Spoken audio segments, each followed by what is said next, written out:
好啥了？假如毕业班个所以，假如ဒီအပိုင်းလေးတွေပြီးသွားပြီเนาะကျွန်တော်ပြီးသွားပြီးတော့ကျွန်တော်ဘာတွေလုပ်မလဲဆိုတော့ဒီမှာဆိုရင် DB ကိုကြည့်လို့ရှိရင်ဟုတ်ဒီမှာ DB တခုရှိရယ်ဟုတ်နော် DB ကကျွန်တော်အခုက DB မှာကတော့ကျွန်တော် power ထည့်3 phase ပေါ့နော်3 phase ထည့်ရတယ်ဟုတ်ပြီဒီ DB ကကျွန်တော်တို့ထားလိုက်တော့အခုက DB နဲ့ကျွန်တော်ကဗာဒီ power နဲ့ကျွန်တော်တို့ assign လုပ်တယ် assign လုပ်ပြီးတော့ circuit တွေပတ်လိုက်တာပေါ့ power ပေးတာပေါ့နော်အဲ့တော့ power ပေးတော့ကျွန်တော်ထားရပါတော့ခါကြလို့ရှိရင်ဟုတ်ပြီကျွန်တော်တို့ switch socket outlet ကဒီမှာရှိရယ်ဟုတ်နော်ဒါပေမဲ့ DB ကတခြားခန်းမှာရှိနေဆိုရင်ကျွန်တော်တို့ဥမာ level 2မှာရှိရယ်ဆိုရင် level 2ကိုသွားနေရတာအဆင်မပြေဘူးဟုတ်နော်သွားပြီးတော့ select သွားလောက်ရမှာ panel ဆိုတော့သွား click ရအောင်အဲ့လိုမဟုတ်ဘဲနဲ့ကျွန်တော်ဘာလုပ်မလဲဆိုတော့ဒီ panel ကိုကျွန်တော် name တစ်ခုအနေနဲ့ပေးထားမယ်ဟုတ်နော် panel name ရှိတယ် panel ကို select မှတ်တာနဲ့ဒီ properties ထဲမှာကျွန်တော်တို့ဒီpanel name ဆိုတာရှိရယ်ကျွန်တော်အောင်ပါဟုတ်နော် panel name ကိုကျွန်တော်ဗာပေးမလဲဆိုတော့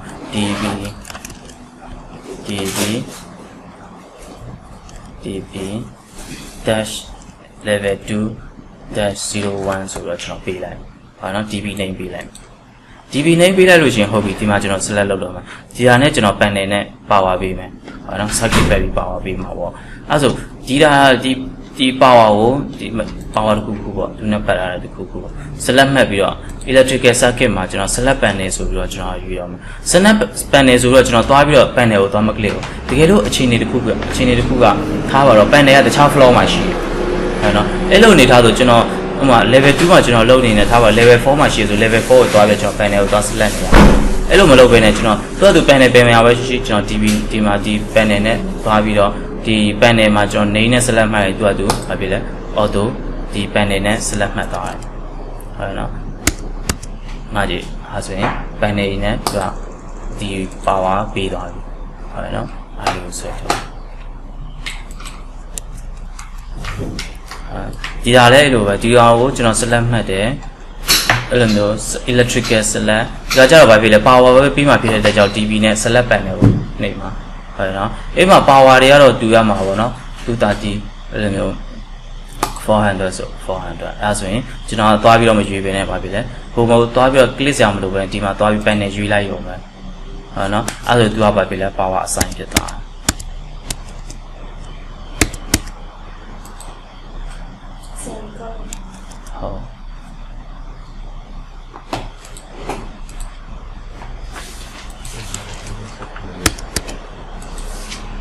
SY အောင်ဆိုပြီးတော့ဒီမှာပါနော်အဲ့လိုမျိုးလေးကျွန်တော်လုပ်ဟုတ်ပြီအဲ့ပြီးတော့ကျွန်တော်ကဘာကြီးလုပ်မလဲဆိုတော့ဒီမှာဟုတ်ပြီအဲ့ပြီးတော့ကျွန်တော်တို့ panel schedule တွေထုတ်လို့ရတယ် power တွေ assign လုပ်ပြီးဆိုတော့ဟုတ်နော် panel schedule ထုတ်တော့မယ် panel schedule ထုတ်ချင်ဒီ DB ကိုကျွန်တော်တို့ဘာလုပ်မလဲ select မှတ်မယ် select မှတ်ပြီးတော့ဘာလုပ်မလဲဒီ create panel schedule မှာကျွန်တော်ဘာလုပ်မလဲဆို use default template ဆိုပြီးတော့ဒါလေးကိုကျွန်တော်ဘာဖြစ်လဲထိလိုက်လို့ရှိရင်ဒီမှာ schedule တွေကြာလာခဲ့ဟုတ်နော်အဲ့မှာ schedule တွေကြာလာခဲ့လို့ရှိရင်ကြည့်လို့ရှိရင်ဘာဖြစ်လဲဆိုတော့သူကဒီမှာဆိုရင် receptacle ရှိတယ်ဒီမှာလည်း receptacle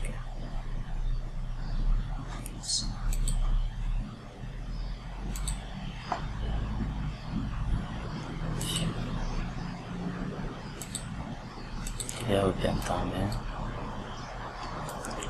ကျွန်တော်ဒီ lighting နဲ့ဒီ power နဲ့မပေးရသေးဘူး lighting feature မရှိ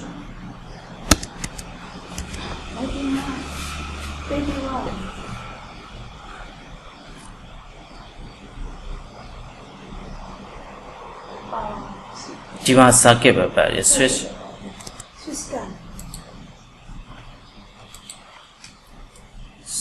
select panel လောက်အောင်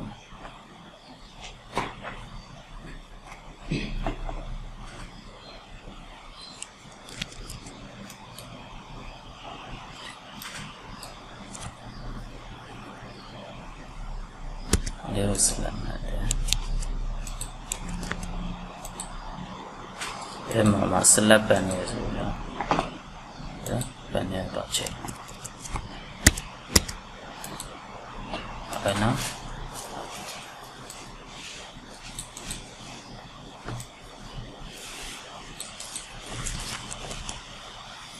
ဒါနဲ့ကျွန်တော် electrical circuit select panel ဆိုပြီးတော့ပါပြီလေဒီ panel ကိုကျွန်တော်တော့ select မှာ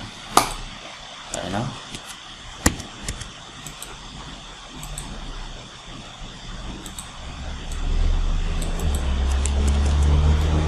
အဲ့လိုမျိုးတွေကျွန်တော်လုပ်ပြရအောင်နော်အဲ့လိုမျိုးတွေ power သွားပြီးတော့ပေးမှာပေါ့အဲ့ပြီးတော့ဒီထဲကိုပြန်ဝင်တယ်အဲ့မှာကျွန်တော်ပြတယ် lighting feature တွေဝင်လာခဲ့တယ်ပြတယ်နော် power ပေးမှာခုနကတော့ပြလဲ switch socket outlet တွေပဲရှိတယ်ဒီ receptacle ဆိုပြီးတော့ဒီ switch socket outlet တွေပဲရှိတယ်ဟုတ်နော်သူက lighting တွေဝင်လာပြီဟုတ်ဒီမှာကြည့်လို့ရှိရင်ကျွန်တော်ဟုတ်ပြီ location ကတော့ဟုတ်ပြီ location ကကျွန်တော် room tag ကိုအရင်ထည့်အောင် room tag တွေပါတယ်အရင်ထည့်လိုက်မယ်အမှဒီ room tag တွေထည့်မယ်ဆိုတော့ကျွန်တော် room name တွေထည့်ချင်လို့ရှင်ဘယ်လဲသွားမယ်ဆိုတော့ architecture ရှိတယ်ဟုတ်နော် architecture ထဲဝင်တယ်ပြီးလို့ရှင် room tag တွေကျွန်တော်ပေးမယ် tag room ဆိုပြီးတော့ဟုတ်နော် tag room ဆိုပြီးတော့ကျွန်တော်ပေးမယ်ပြီးလို့ရှင်ဘာဖြစ်လဲဒီမှာ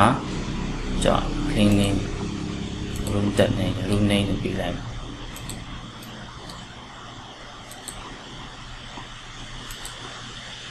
ဒီမှာထားလို့ရှိရင်ကျွန်တော်တို့ရဲ့ဒီ DB က room name ကပါလဲ ETB 37မှာရှိတာ room name ဒါဆိုရင် DTB ကပဲဒီအခန်းမှာရှိနေတာကိုပြ location ဟုတ်နော်အဲ့လိုဆိုတော့ကျွန်တော်ပြီးရင် view ထဲသွားပြီးတော့ဒီ panel ကို select မှတ်တယ်ပြီးရင် edit panel schedule ဆိုပြီးတော့တွားလိုက်လို့ရှိရင်ကျွန်တော်ရှိနေတဲ့ panel ရဲ့ location ကဘယ်မှာပြလဲ ETB 37ဟုတ်နော်သူ location ရှိတဲ့နေရာအခန်းရဲ့ဘယ်နေရာမှာလဲဆိုတော့သူကပြပြီးရဟုတ်နော်ဒီက mounting ကသူကပဲ surface မှာကျွန်တော်တို့ wall မှာသွားပြီးတော့ mounting လုပ်ထားတယ်ဟုတ်နော် enclosure ကကျွန်တော်တို့ type 1ဟုတ်နော် voltage လည်းကြပါလေ3ဒီ403ဟုတ်နော် phase က3 phase wire ကကျွန်တော်တို့ assign လုပ်တော့4 wire လုပ်ထားတယ်အဲကြောင့်ဒီမှာ4 wire ပြပြီးတယ်ဒီမှာဆို main rating ကတော့100 ampere MCB rating ကလည်း100 ampere ကျွန်တော်ရှိတော့ဒီ rating တွေဒီကျွန်တော်တို့ power connector မှာထည့်ရတဲ့ spec တွေအကုန်ဒီမှာရှိတယ်ဟုတ်အဲ့မှာကြည့်လို့ရှိရင်ကျွန်တော်ပဲပြတယ် receptacle ကဒီမှာဆိုရင်သူက20 ampere 401 volt ဒီ power ဘယ်လောက်လဲ540ရှိတယ်ဟုတ်နော်ဒီဘက်ချမ်းမှာသူကဘယ်လိုဖြစ်နေလဲဆိုတော့ဒီဘက်ချမ်းက135ကတရိုးဟုတ်နော်ဒီဘက် column ဒီ246ကဒီဘက် column သူကခွဲထားတယ်ပုံမှန်ဆိုတစ်ချမ်းပဲရှိရမှာ column တစ်ခုပဲရှိရမှာဟုတ်နော်အခုက column နှစ်ခုဖြစ်နေဟုတ်ပြီနောက်တစ်ခုကြည့်လို့ရှိရင်ကျွန်တော်တို့ကဒီ receptacle ဒီ switch socket outlet မှာဆိုရင်ကျွန်တော်သူ့ရဲ့ power ဘယ်လောက်ရှိလဲဆို540ဟုတ်နော်540ဒီဘက်ချမ်းကဒီ receptacle number 2ကဒီဓာတ်ဘယ်လောက်လဲ540ပဲသူက phase A မှာလာပေါင်းလာတယ်ဒီမှာကြည့်လိုက်လို့ရှိရင်သူ့ power ကိုကြည့်လို့ရှိရင်သူကဘာဖြစ်လဲဆိုတော့သူကဒီနှစ်ခုကိုသူကလာပြီးတော့ပေါင်းပြီးတော့ဒီမှာ total လာပြပေးတယ်သူကဟိုပေါင်းပြီးတော့လောက်သွားတယ်ဒီလိုမျိုးအဲ့ဒါကြတော့ကျွန်တော် power တွေကိုဘာဖြစ်လဲဆိုload တွေကိုကျွန်တော် balance လုပ်ရမယ်သူကညှိပေးတယ်ဗျာဒါပေမဲ့ power တွေကိုကျွန်တော်တို့ဒီမှာရှိတဲ့ power တွေကို circuit တွေကို break လုပ်လိုက်တာမဟုတ်ဘူးသူကဟိုဘက်ရှိတဲ့ phase A မှာဒီဘက် number 1မှာရှိတဲ့ဒီ switch socket outlet နဲ့ number 2မှာရှိတဲ့ switch socket outlet ကိုဒီမှာတစ်ခုသူတော့ပေါင်းလိုက်တာအဲ့ဒါကိုကျွန်တော်ကဒါပေမဲ့ power ကကြတော့ဒါပေမဲ့သူက balance မဖြစ်နေဘူးနော်သူကအရင်နေတဲ့ဟာနေပြီးတော့များတာများနေအဲ့လိုမျိုးတွေဖြစ်တယ်အဲ့ဆိုကျွန်တော်ဘာလုပ်မလဲ rebalance လောက်ကိုကျွန်တော်တို့အပြင် rebalance ပြန်လုပ်မယ်ဟုတ်နော်ကျွန်တော်လုပ်လို့ရှိရင်သူကပဲပြီလေဒီမှာရှိတဲ့ဟာကိုဒီမှာကြည့်လို့980 1080သူက balance လုပ်ပေးလိုက်တယ်ဒီကလုပ်တွေဟိုပြောင်းလိုက်ဒီကလုပ်ကိုဟို face B ထဲမှာတော့ပေါင်းလိုက်အဲ့လိုမျိုးတွေသူကလုပ်သွားပေးတာ circuit ကို break လုပ်လိုက်ရတော့မဟုတ်ဘူးဟုတ်နော်ဒီလောက်ကဒီ switch socket outlet ကလောက်ကဒီလောက်ပဲဒါပေမဲ့သူက face A မှာတော့ပေါင်းလိုက် face C မှာတော့ပေါင်းဟို balance သူကလုပ်တွေ balance လုပ်ပေးတာဟုတ်နော်ဟို plan နဲ့မှာလည်းတော့ပြောင်းပြီးတော့မဟုတ်ဒီ schedule တက်ကတော့ဒီလိုသွားပြောင်း plan မှာပြောင်းစရာမလိုဟုတ်အဲ့လိုမျိုးဒီ schedule ကပဲသူလောက်ကိုဒီ face A မှာလာပေါင်းပေးလိုက်တာဒီမှာရှိတဲ့ number 1ရဲ့ဟိုနင်းကိုဘာဖြစ်လဲဒီမှာ240 face A မှာလာပေါင်းတယ်ဒီမှာရှိတဲ့ number 2မှာရှိတဲ့ switch socket outlet က face A ရဲ့540မှာလာပေါင်းသူကများတဲ့ဟာသူကနည်းတဲ့ဟာမှာသွားပေါင်းလိုက်တယ် သူကဒီမှာထွက်လာမဲ့ balance ကိုလုပ်ကို balance လုပ်ခြင်းလို့ဒီလား face A မှာအရင်များနေသူက face A မသွားတော့ဘဲနဲ့ face B ရဲ့ကိုသွားပေါင်းပေးလိုက်အဲ့လိုမျိုးလုပ်တွေကို balance လုပ်လိုက်တာလုပ်တွေ balance လုပ်ခြင်းဒီမှာလူလုပ် balance ဆိုတော့ကျွန်တော်နှိပ်လို့ရတယ်ဟုတ်နော်အခုကျွန်တော်တို့ဒီလုပ်တွေ balance လုပ်ပြီးလို့ရှိရင်ကျွန်တော်ကဒီမှာကြည့်လိုက်လို့ရှိရင် column နှစ်ခုဖြစ်ဒီလား column နှစ်ခုဖြစ်တော့တိတ်အဆင်မပြေဘူးအဲ့ကြတော့ကျွန်တော် column တစ်ခုလေးလုပ်column တစ်ခုလေးလုပ်ချင်ဒီ DB ကိုပဲကျွန်တော် select မှတ်တယ်ဟုတ်နော် select မှတ်ပြီးတော့ဒီ properties ထဲမှာ view ကျွန်တော် property ကိုပြန်အောင်မယ် properties အဲ့ထဲမှာကြည့်လိုက်လို့ရှိရင်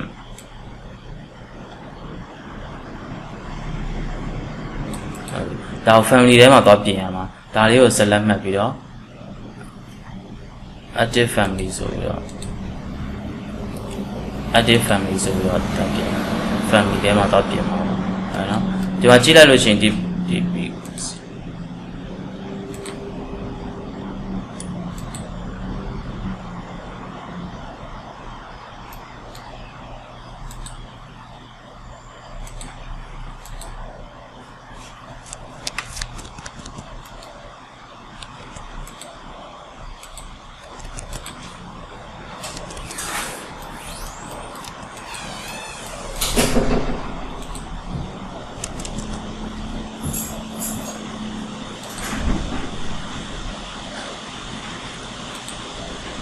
မှာပြင်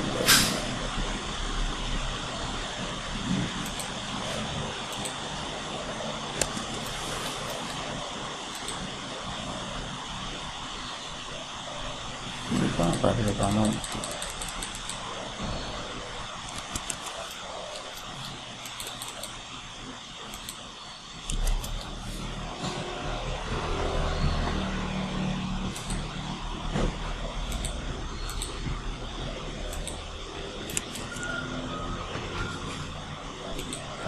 select မှတ်တယ် property ကိုဘာမှလုပ်မရဘာဖြစ်သွား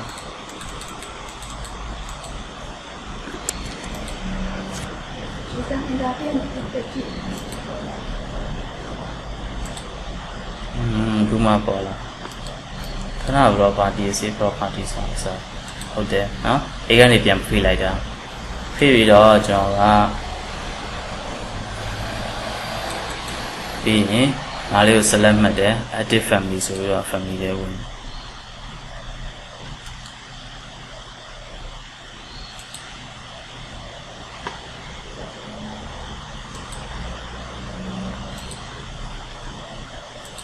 ီမှာလေးလုပ်ရ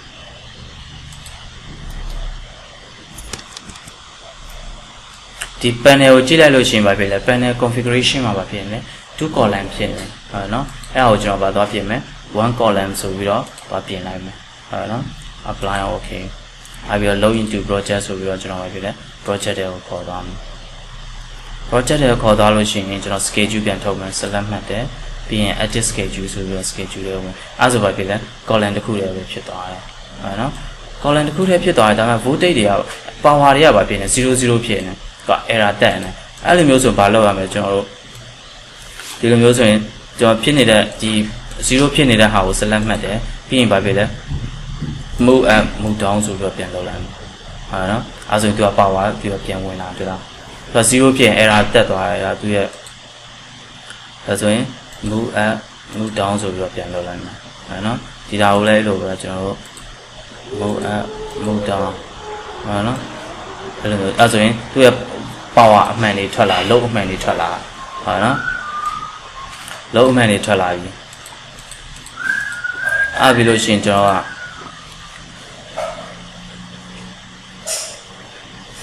ဒီမှာကြည့်လို့ရှိရင်သူ့မှာကြည့်လို့ရှိရင် total load တွေရှိမယ်ဒီမှာရှိတဲ့ information တွေအကုန်ပြပေးတယ် lighting drive လေးမှာဆိုရင် connected load တွေကဘယ်လောက်လဲ 480 load ရှိတယ်ဒီမှာသူ့ရဲ့ demand factor တွေဒီမှာသူ့ရဲ့ load တွေအကုန်လုံးပါပြီလေဒီ schedule မှာပြတာပြီးတယ်ဒီ panel မှာရှိတဲ့ကျွန်တော်တို့ဒီ connector တွေမှာ information တွေထည့်ထားတာဟာတွေအကုန်လုံးဒီမှာရှိတယ်ဟိုသူဘာနဲ့ဘာလောက်တာလဲသူရဲ့ demand factor တွေဘယ်လောက်ရှိတယ်ဒီမှာပြပြီးတယ်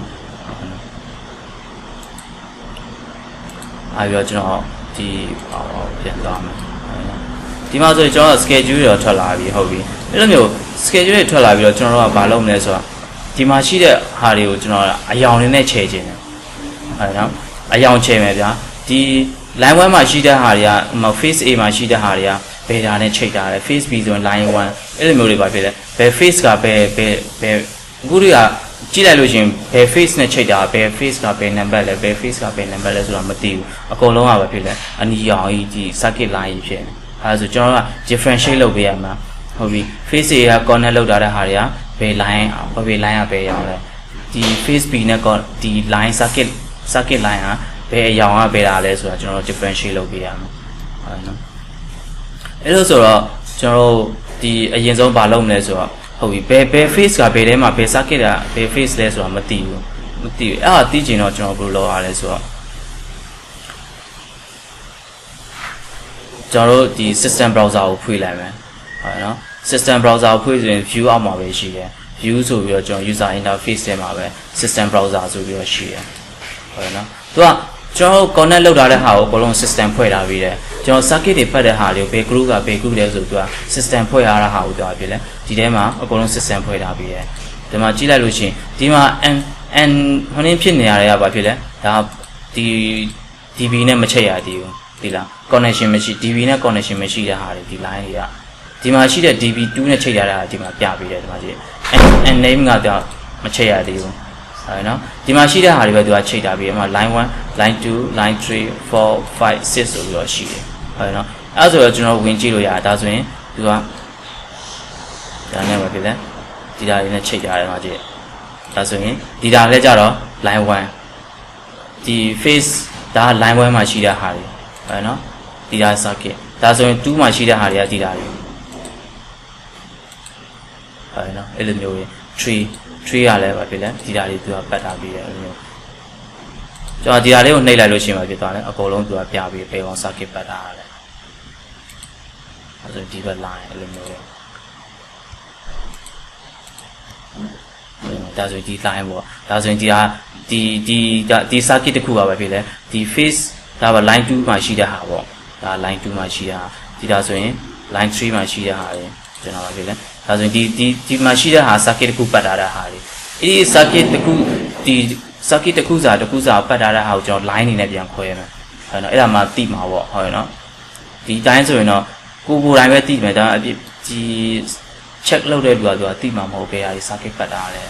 ဟုတ်နော်အဲ့ဆိုကျွန်တော် line အနေနဲ့ differentiate လုပ်မယ်အဲ့လိုလုပ်ဖို့အတွက်ကကျွန်တော်ဘာလုပ်ပေးရဆိုအရင်ဆုံး filter app ပေးရဟုတ်နော် filter app ပေးမယ် filter add ကျင်လို့ရှိရင်ဘယ်လဲသွားအောင်ဆိုတော့ကျွန်တော် view ထဲကနေပြီးတော့ကျွန်တော် visibility and graphics ဆိုပြီးတော့သွားမယ်အဲ့ထဲနေပြီး filter ဟုတ်နော်ပြီးရင်ပါ add ထည့်မယ်အခုဘာမှ create မလုပ်ရသေးဆိုအတစ်လုပ်မှာ edit and new ဆိုပြီးတော့ဟုတ်နော်အဲ့လိုမသွားဘဲနဲ့ဒီကနေသွားပြီးတော့လဲသွားလုပ်လို့ရတယ်ပြီးတော့ဒီမှာပြင်လို့ရတူပဲဟုတ်နော်အရင်ဆုံးတော့ add လုပ်တဲ့ချိန်မှာမရှိဘူးဟုတ်နော်ဒီမှာရှိတဲ့ဟာလေးကိုကျွန်တော်ဘာလုပ်မလဲဖြတ်လိုက်မယ်ဟုတ်နော်ဟုတ်ပြီကျွန်တော် add ဆိုပြီးတော့လုပ်လိုက်မယ်ဒီမှာ create လုပ်တာ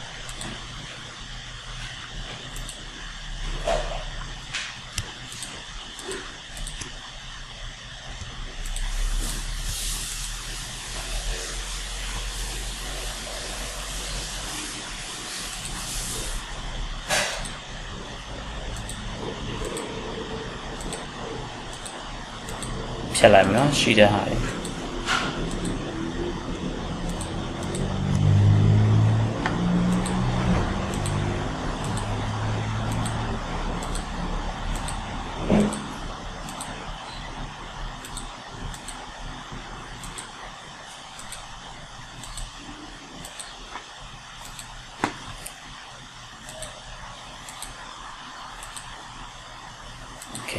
အခုဆိုရင်ကျွန်တော်မရှိဘူးပေါ့နော်ဘာမှမရှိဘူးဖြစ်တဲ့အတွက်ကြောင့်ကျွန်တော်ပဲဖြစ်လဲအတစ်လုံးမှာပေါ့အတစ်လုံးမယ်ပြီးရင်ဘယ်ထဲသွားမယ် new ထဲကိုသွားမယ်အဲ့ထဲမှာကျွန်တော်ပဲဖြစ်လဲ face face A ဟုတ်နော် face A ကိုပေးလိုက်တယ် face A ကိုပြီးတော့အခုကဘာလဲဆိုတော့ wire ဖြစ်တဲ့အတွက်ကြောင့်ကျွန်တော် category ကိုပါရွေးမယ် wire လို့ရွေးလိုက်မယ်ဟုတ်နော်ဒီမှာကကျွန်တော်ဗာလဲ comments နဲ့ပဲလုပ်မှာဟုတ်နော် comments နဲ့ပဲလုပ်ပါဖြစ်တဲ့ကြောင့် comments ပြီးလို့ရှိရင်ကျွန်တော်ဒီမှာ equal နဲ့လုပ်မယ်ဒီမှာ face A ကိုပါပေးမယ် line 1လို့ပေးလိုက်မယ်ဟုတ်နော် face A ကို A လို့လည်းပေးလို့ရတယ်ဟုတ်နော်ကွာဒါကို name ပေးတာပဲ1အဲဆိုရင် face A ကဝင်လာပြီဟုတ်နော် okay ဆိုရင်ဒီတဲ့ face A ရောက်လာခဲ့ပြီအဲ့မှာ face A ကိုကျွန်တော်ပါပေးမယ်အရောင်တစ်ခုပေးလိုက်မှာပေါ့ဟုတ်နော်အရောင်ကကျွန်တော်ကပါရောင်ပေးမယ်အဝါရောင်ပေးလိုက်မယ် face A ကိုအဝါရောင်ပြီးရင်ထပ်ပြီးတော့အသစ်လုပ်မယ်နေမှာ face B ဆိုတော့ကျွန်တော်ပြီးတာပြီးရင်သူ့ category ကပါဖြစ်မယ် wire ပဲ wire circuit ပတ်တာဟာလုံးဝဖြစ်တဲ့ကြောင့် wire အဲ့နော်ပြီးလို့ရှိရင် comments နဲ့လုပ်မယ်ပြီးရင်ဒါမှာ line 2 apply okay အဲဆိုရင် face B ရောက်လာပြီ face B ကိုအရောင်တစ်ခုပေးမယ်ဒါကတော့ဒီ brown black ဟိုနေလာမသိဘူးကျွန်တော်တိတ်မ brown black gray အဲ့လိုမျိုးတွေခွဲတယ်เนาะဒါကျွန်တော်အရောင်မမှန်ဘူးဟာเนาะအဲ့လိုမျိုးတွေခွဲထားတယ်ဒါဆိုရင် new face C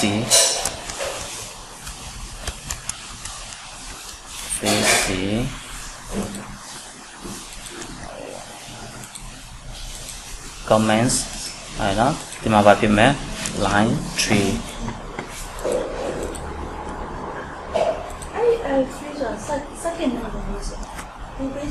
ကိုပေးခြင်းနဲ့နေဟိုမှာကိုကဟိုဒီ A circuit ကိုက line တွေနဲ့ပြခြင်း line 1 line 2 line 3နဲ့ပြခြင်းဒါမှမဟုတ်ဆိုရင်လည်း AB နဲ့ပြခြင်းလည်းရတယ်အဲ့တော့ဒီထဲမှာပါတဲ့အတိုင်းကိုကပြရမှာ GB ထဲမှာပါတဲ့အတိုင်းဆိုတော့ GB ကကျတော့ S1 S2 S3 အဲ့လိုမျိုးလောက်ဟုတ်တယ် power ကျတော့ P1 P2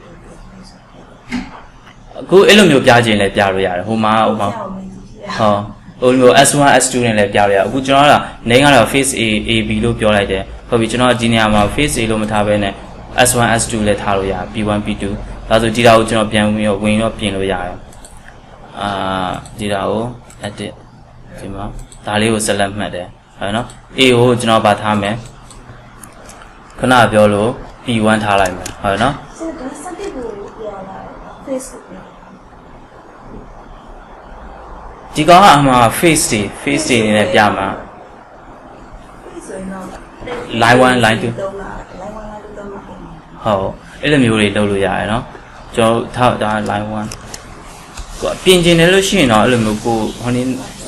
ရေးလို့ရတယ်ကိုက S2 S3 နဲ့ဆိုရင်ဒါတော့ electrical ကပိုတိမှာပေါ့ဟုတ်နော်အဲ့လိုမျိုးတွေ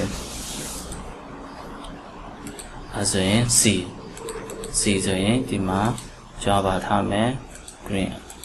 အဲ့မျိုးတွေထားလို့ရတယ် add new ခုနအတိုင်းပဲဗာလုပ်မယ် face D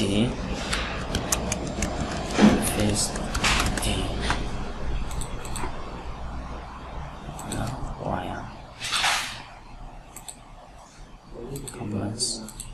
ရပါတော့မလဲဆိုတော့ line 4မျိုးစာ create လုပ်ထားမှာပေါ့ပြတာဟုတ်တယ်အဲ့မှာ differentiate လုပ်လို့ရမှာပေါ့ ပန်ထဲမှာ6ခုလို့ရှိတဲ့အတွက်ဒီမှာလည်း6ခု create လုပ်ရအောင်ဟုတ်တယ်အဲ့မှာကို differentiate လုပ်ရမှာ base circuit နဲ့ပတ်တာရတယ် face က base circuit နဲ့ပတ်တာ face က base circuit နဲ့ပတ်တာရတယ်အဲ့ဆိုကိုကကြည့်လိုက်တာနဲ့သိတယ်ဒီကောင်က base circuit နဲ့ပတ်တာရတယ်ဟုတ်နော်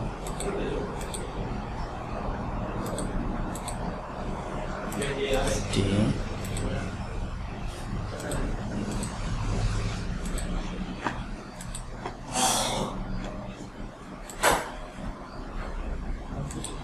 ဒါဆိုရင် face E wire category က wire เนาะဒါမှာ comments နဲ့ကျွန်တော် comments ကရိုက်ထည့်မှာဖြစ်တဲ့အတွက်ကြောင့်ဒါဟုတ်ပါဖြစ်တယ် line 5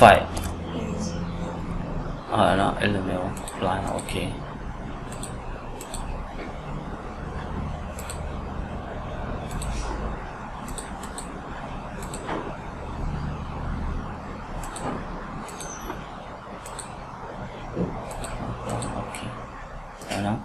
အဲ့လိုမျိုးပေးပြီးလို့ရှိရင်ကျွန်တော်ဗာဖြစ်လဲဒီတာလေးကိုဒီမှာကျွန်တော်သွား select မှတ်ခြင်းဟုတ်ရနော်ကျွန်တော် tag လေးသွားပေးမှာပေါ့နော်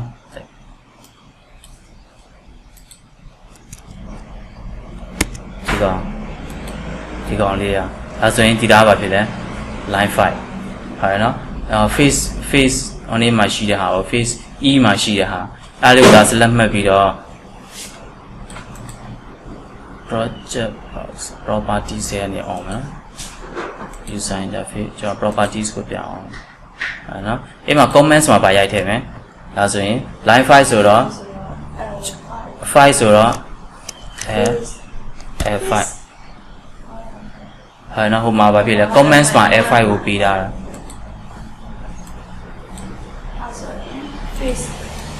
ဒါဆိုရင်အယောင်ဖြစ်သွားတာဟုတ်နော် EFT ဖြစ်မှာပေါ့ဒါဆိုအယောင်နဲ့တူတာဒါဆိုရင် line 5မှာရှိတဲ့ဒီ face ဟင်းအတွက်ကိုတော့ဖြစ်လဲအယောင်တစ်ခုဖြစ်သွားတယ်ဟုတ်နော်ဒါဆိုရင်ဒါဆိုဒီမှာကြည့်လိုက်တယ်ဒီမှာကြည့်လိုက်တော့ဒီအပိုင်းလေး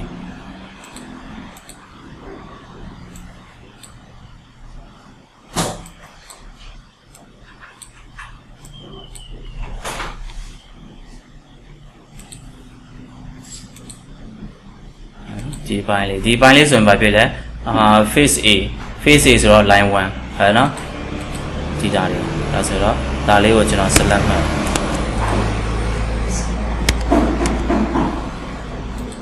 select မှတ်လိုက်တယ်ပြီးရင်သူ့ကိုပါလေးတက်ထိုက်မယ်ဒါကို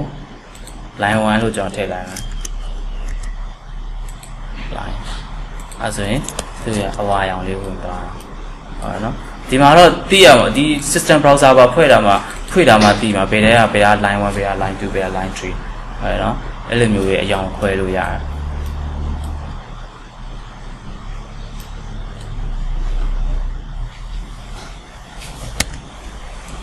ဒါကြည့်လိုက်ရင်ဒါဘာဖြစ်လဲ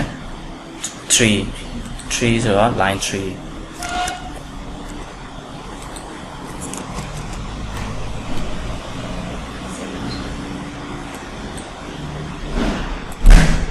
စစ်ကကျွန်တော်လောက်တာ2 3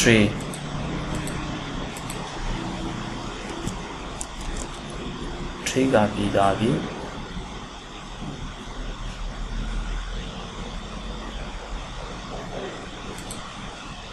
Revision. Gracias.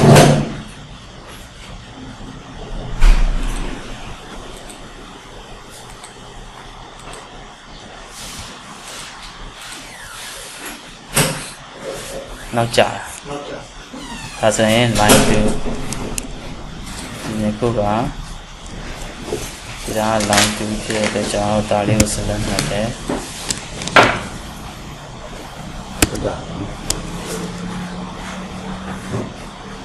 Hoa giáo mà bị đòi line 2. Line 6. 6 ကကျွန်တော်ဟိုမှာ create မလုပ်ရသေးဘူး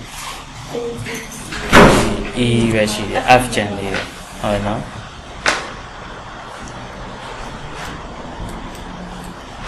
A B C D E F ဆိုတော့ကျွန်တော်ပြီးရင် filter လေးပြန်ဝင်လိုက်ဟုတ်နော်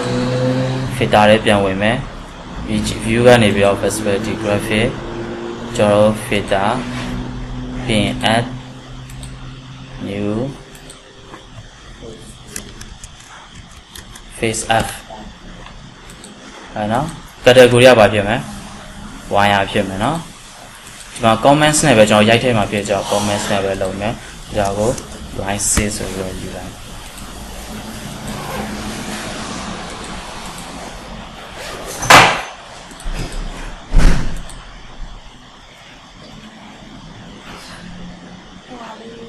ဒီ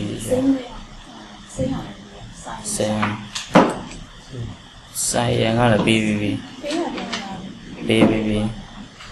ဒီကြောင်ပဲယူလိုက်ဟုတ်နော်ဒီမှာပြီးမဂျန်တာဟုတ်ရနော်ဒါပဲပေးလိုက်တော့မယ်နော်ကျွန်တော်တို့ဒါ line 6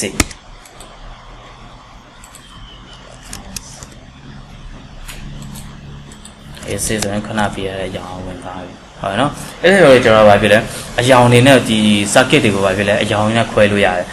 ဘယ် face ကဘယ်အယောင်ဘယ် face ကဘယ်အယောင်ဟုတ်နော်အဲ့လိုမျိုးတွေကျွန်တော်ဗာဖြစ်လဲ ခွဲလို့ရသွားတယ်ဒါဆိုရင်ဒီအရောင်ကဒီ TV ထဲကိုသွားတဲ့ face ပေါ့အဲ့လိုမျိုးခွဲလို့ရအောင် differentiate လို့ရဒီဘက်ပိုင်းကိုကျွန်တော်မလုပ်တော့ဘူးနော်ဒီပိုင်းလေးကိုသဘောတရားလေးကိုပဲပြသွားပြီဟုတ်ပြီအဲ့ပြီးလို့ရှိရင်ကျွန်တော်တို့ကဟုတ်ပြီကျွန်တော်အဲ့လိုလုပ်တော့ဒါပေမဲ့ကျွန်တော်တို့ဟုတ်ပြီဒီတော့ဟာအယောင်လားကျွန်တော်တို့ကဘာဖြစ်လဲပြတာပြီဒါပေမဲ့ဒီကောင်ဘဲပန်နယ်ကိုချိတ်တာလဲကျွန်တော်မသိရအောင်ဟုတ်နော်ဘဲပန်နယ်ကိုချိတ်လည်းမသိဘူးဟုတ်ဒီပန်နယ်ကတော့ဟုတ်တာပေါ့ကျွန်တော်တို့ကသိတာပေါ့အခုကတကယ်လို့ power ဒီကောင်ကပြတာဆိုတကယ် binary လက်ကြတော့ကျွန်တော်ရေးပေးရဒီ circuit ကဘယ် dB ကိုသွားချိတ်တာလဲဆိုတာပြပေးရလေဟုတ်နော် GB နံပါတ်နဲ့ပြပေးရအဲ့ဆိုတော့ကျွန်တော်ဗာထိုးမှာဆိုတော့တက်ထိုးပေးရမှာဟုတ်နော် annotation နဲ့ကျွန်တော်တက်တခုထိုးမှာဒီ annotation တက်ကသူက intelligent test မဟုတ်နော်ဟိုတိတ်မှာရှိတဲ့တက်ပိုင်း category ဆိုတာရှိတယ်သူက intelligent ကျွန်တော်တို့ဒီ parameter တွေထည့်ရတယ် parameter တွေအခုထည့်တဲ့ရှိတဲ့ parameter တွေကြတော့သူက default အနေနဲ့ပါလာပြီးသားဟာတွေအခုဆိုမှကြီးဒါ line 1သူကပြပေးရတယ်တွေ့လားဟုတ်နော်ဒါဆိုရင် line 6တွေ့လားအဲ့လိုမျိုးကို circuit number ဟိုမှာကျွန်တော်တို့ထည့်ထားတဲ့အတိုင်းကိုသူကဖြစ်တယ်ဒီမှာပြပေးရဟုတ်နော်ဒါဆိုရင် line 6ပြline 1ဆိုရင် line 3အဲ့လိုမျိုးတွေသူက circuit number လိုက်ပြပေးရဟုတ်နော်ကျွန်တော်ဒီဒါလေးကိုဆက်လက်မှတ်လိုက်5 6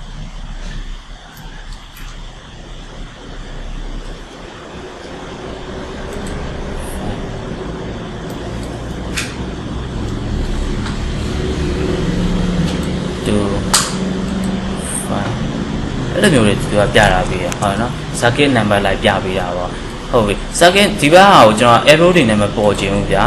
အခုက arrow ပေါ်နေဟုတ်နော် arrow ပေါ်တော့ကျွန်တော်မလုပ်မယ်ဒီမှာဒီဒါကိုဆက်လက်မှတ်ပြီးတော့ဒီ properties ထဲမှာ leader line ကိုကျွန်တော်ပဲလေ line check လုပ်လိုက်မယ်ဟုတ်နော်အဲ့ပြီးတော့မှကျွန်တော်ပါလေဒီနားလေးဆွဲလာတာဟုတ်နော်အဲ့လိုမျိုးဒါလေးကိုဆက်လက်မှတ်တယ်ပြီးရင်ဒီ leader line ကို properties ထဲမှာဖြောက်ပြီးတော့ဒီ move cursor လေးပါလာလို့ရှိရင်ဒီထဲကိုရွှေ့ကလိုက်ဒါကိုကပြချင်လဲပြလို့ရတယ်မပြချင်အဲ့လိုမျိုးဖြုတ်လို့ရတဲ့အကြောင်းပြောတာဟုတ်နော် arrow လေးကို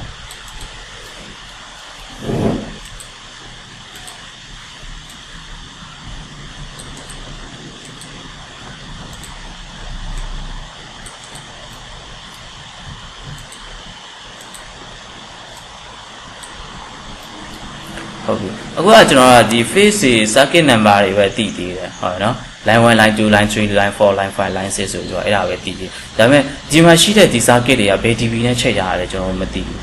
ဟုတ်နော်အဲ့ဒါဆိုကျွန်တော်တို့ကပြပေးရမယ်ဟုတ်ပြီဒီ circuit တွေကဘယ် dB နဲ့ချိန်ထားရတယ်ဟုတ်နော် dB နံပါတ်နဲ့ကျွန်တော်တို့ကပြပေးရအောင်ပေါ့ dB နံပါတ်နဲ့ပြချင်ဒါလေးကိုဆက်လက်မှတ်တယ်ကျွန်တော်တို့ဗာဖြစ်လဲ active family ဆိုပြီးတော့ဝင်သွားတာ active family ဝင်သွားလို့သူက circuit number ပဲရှိတယ်သူကကျွန်တော်လောက်တဲ့အဆိုင် circuit ပဲဖြစ်တဲ့အတွက်ကြောင့်သူက circuit ပဲပြတယ်ကျွန်တော် dB နံပါတ်ပြချင်တော့ဘာလုပ်ပြရparameter ထည့်ပေးရဟုတ်နော်အခုကဘာဖြစ်သူရဲ့ default parameter ကဘာဖြစ် circuit ပဲရှိသေးတယ်ကျွန်တော်အခုက dB နဲ့ချိန်ထားပြီးသားပဲကျွန်တော် dB ဆိုတဲ့ parameter ထည့်လိုက်လို့ရှိရင်သူက dB နံပါတ်ပြပေးတယ်ဟုတ်နော်အဲ့ဆိုသူက active level ထဲဝင်ရမယ် active level အဲ့အခုမှကြည့်လိုက်လို့ရှိရင် parameter ကဘာပဲထည့်ရလဲ circuit ဆိုတဲ့ parameter ဒီမှာရှိတဲ့ဒီ category parameter ကဒီကောင်တွေကဘာဖြစ်လဲ default parameter တွေ system parameter လို့လည်းခေါ်တာဟုတ်နော် parameter ဘယ်လိုမျိုးရှိဒီလား parameter မိသွားပြီ parameter ၄မျိုးရှိတယ်မမိသေးလား system parameter project parameter ကျွန်တော်တခါ project parameter နဲ့သုံးဘူးလားဘယ်မှာသုံးဘူးလဲ project parameter နဲ့ဒီလားကျွန်တော် template setting တော့ကကျွန်တော် set discipline ကို create လုပ်တယ်မှတ်မိလား set discipline ပဲရှိတယ် set discipline မရှိဘူးလေကျွန်တော် set discipline ကို create လုပ်ခဲ့တယ်အဲ့တော့က project parameter သုံးတယ် project parameter ကဒီ project တစ်ခုတည်းမှာပဲသုံးလို့ရတယ်တခြား project ကိုခေါ်သွားလို့မရအောင်ဟုတ်နော်ဒီခါကျရင်ကျွန်တော်တို့လိုချင်တဲ့ parameter တွေကမပါလာဘူး default အနေနဲ့မပါလာဘူးအဲ့လို set discipline ဆိုတဲ့ဟာတွေမပါလာဘူးအဲ့ဆိုကျွန်တော်ကပဲဖြစ်လဲဒီ project parameter ကိုကျွန်တော်ပဲဖြစ်လဲခေါ်လိုက်ဟိုအနေနဲ့ create လုပ်ပြီးတော့ဒီ project တစ်ခုပဲသုံးလို့ရတယ်တခြား project ကိုခေါ်သွားလို့မရဘူးသူက system parameter နဲ့ကျတော့ဒီ project တစ်ခုတည်းသူက create လုပ်ပြီးသား predefine အနေနဲ့လုပ်တာပြီးသားအဲ့မှာရှိတဲ့ parameter ကိုကျွန်တော်ယူသုံးလိုက်ရုံပဲပြီးရင် share parameter ရှိတယ် family parameter တွေရှိတယ် share parameter ဆိုဒီ project မှာလည်းသုံးလို့ရတယ်နောက် project တစ်ခုလည်းခေါ်သွားလို့ရတယ်သူ schedule လည်းထုတ်လို့ရတယ် tag တွေလည်းထိုးလို့ရတယ် ဒီ project parameter တက်တွေထိုးလို့များ schedule ရောထုတ်လို့ရတယ်အဲ့လိုမျိုးတွေဟုတ်နော်အဲ့ဆိုတော့ဒီမှာရှိတဲ့ parameter အားလုံးတွေကပါလဲဒါ system parameter လို့လည်းခေါ်တယ် default parameter လို့လည်းခေါ်တယ် default အနေနဲ့ရှိပြီးသားအဲ့ဒီမှာကျွန်တော် panel ဆိုတဲ့ဒီ parameter တစ်ခုကောက်ထည့်လိုက်မယ်ဟုတ်နော်ကျွန်တော် panel ကိုအရင်ပြချင်တယ်ဟုတ်နော် panel အရင်လာမယ်ပြီးတော့ face လာမယ် circuit number လာမယ်အဲ့ဆိုတော့ဘာလုပ်မလဲဒီမှာ move up move down ဆိုတော့အရှိ move parameter အဲ့ဆို panel ပေါ်ရောက်သွားတယ်အပေါ်အောက်ပြန်ဆင်းကြလေးနေအဲ့ဆို move parameter အဲ့လုပ်လိုက်ဟုတ်နော်အဲ့ပြီးတော့ကျွန်တော်ဘာဖြစ်လဲဒီမှာကျွန်တော်တို့ panel ပြရတယ်သူက space တစ်ခုချရတယ်ဒီမှာ space တစ်ခုချရတယ်ဟုတ်နော်အဲ့လိုမျိုး apply okay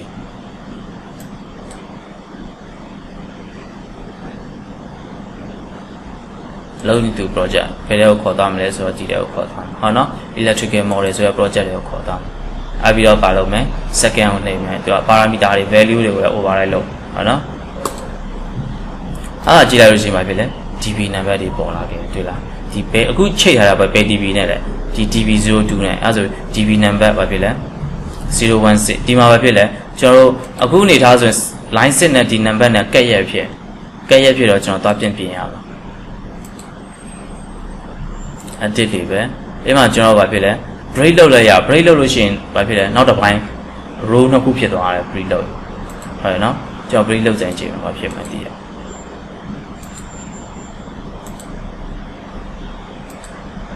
ကြာ line 6ဆိုတဲ့ဟာအောက်ကိုရောက်သွားတယ်အဲ့နော် break လုပ်လိုက်လို့ရှိရင်သူက2 row ဖြစ်သွားတယ်အဲ့လိုမပြချင်ဘူးကျွန်တော်တို့က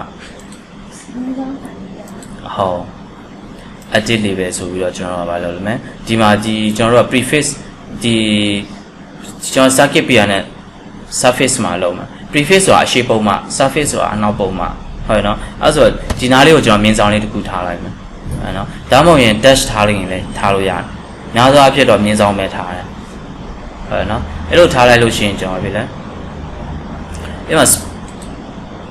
brief မလုပ်ဘူးနော် brief မလုပ်ဘဲနဲ့ကျွန်တော်ဗာဖြစ်လဲ space တစ်ခုချရင်ချလို့ရတယ် space 1နှိပ်လိုက်လို့ရှိရင်ဘာဖြစ်မလဲကြည့်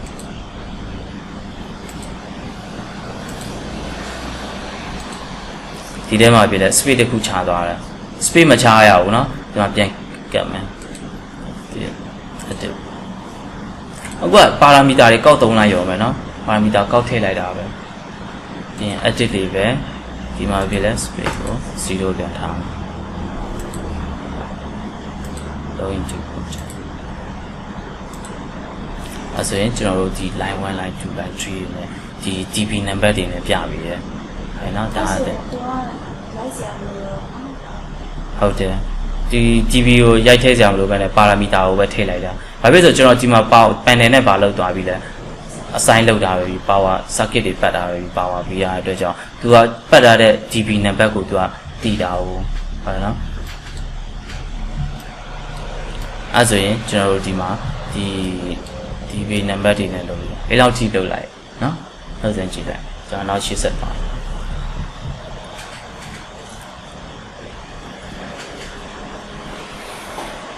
ရင်းနှီးနဲ့လောက်ထားတာလည်းပြန်ပြောရမှာနော်ဟုတ်တယ်စားမယ်နော်ဟုတ်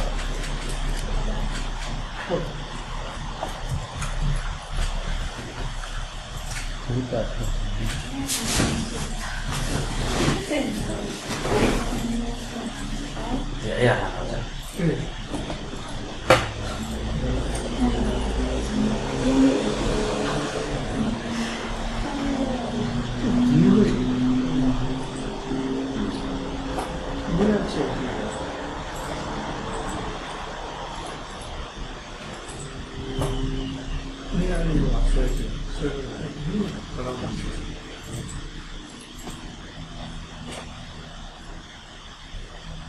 好帅啊！那样子嘛，那个饭店里，饭店里边跟他说呀，因为那个那样子。好了，我闹呢。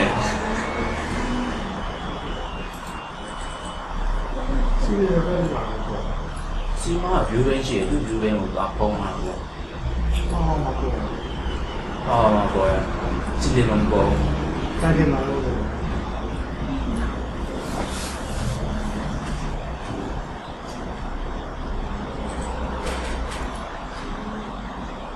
有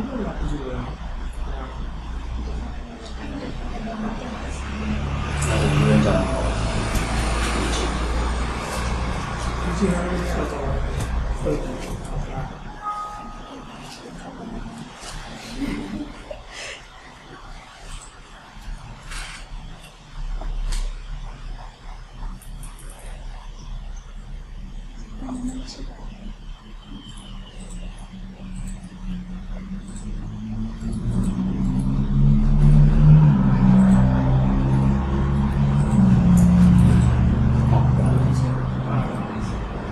ဘာဖြစ်ဆိုတော့ဒီမှာဟိုနေလာတော့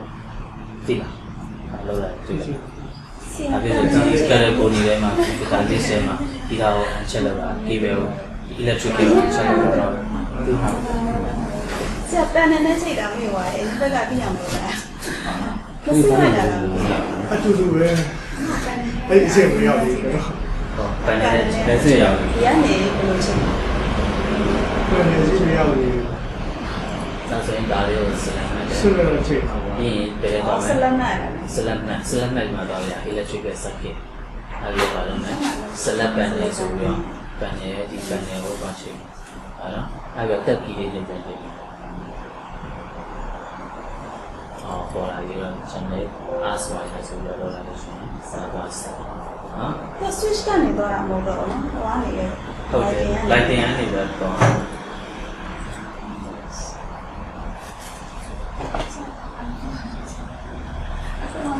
switch ကနေတော့ရင် switch မှာတော့ချက်လို့ရတယ်နော်ပုံမှန်တော့ switch ကနေတော့ပေါင်းအားကကြရင်ဒီကနေပဲလာတာမဟုတ်လားဒီကနေလာပြီးဒီကို power တော့ပေးရတယ် switch ကကြတော့ on off ဒီကနေ switch ကိုတော့လိုက်တလိုင်းနဲ့တော့တာလေဒီကနေလည်းတလိုင်းနဲ့တော့ switch က on off လုပ်ဖို့တော့ပဲ ဟာဒီနေ့ကဘာလဲဖြစ်နေအောင် ပန်ကနေဒီကိုတလိုင်းလာတယ် switch ကနေဒီကိုတလိုင်းလာတယ်ကျတော့ switch ကိုဒီတလိုင်းသွားတယ် အဲ့ဒါကြားရစလန်နဲ့အဲ့ဒါ switch ကနေပြီးတော့ select ပန်နေဆိုတော့ ပါပါဆို အဲ့ဒါ switch ကနေပဲလေ တိုးတယ်နဲ့ပါပါ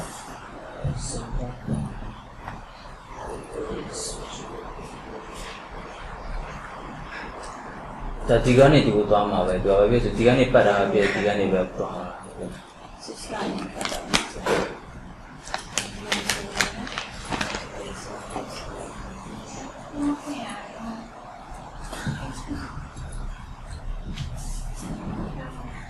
နေလို့ it's closer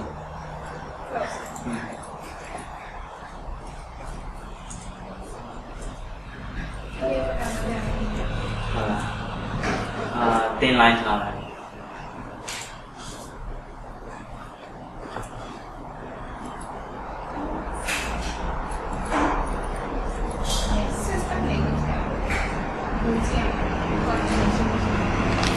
connection ဘယ်လိုလဲအခုကဒီကနေချိန်တာနေတာပဲဒီကနေချိန်တာဝင်နေတာမလိုပါဘူး ဟုတ်ကဲ့ ဆွဲနေရအောင်ပန်လို့ခဲ့ ဒီကနေပြီးတော့တစ်ခါပတ်အောင် ကိုကိုပါနေတယ် အာ ဟိုအနေနဲ့လုံးစီလာလေဒီဘီအန်တူလို့အဲ့လို stage တွေပါလေတော်များများပြီးနေပါတာကျွန်တော် ကျွန်တော်အဲ့ဒီ database GB ကိုထည့်ရတယ်ထည့်ပါတော့ချိန်တယ်ကျွန်တော်ကဆွဲနေတော့ချိန်တာ ဒီတော့တက်ပြီးနေတာလေးကိုစမ်းတက်ပြီးနေ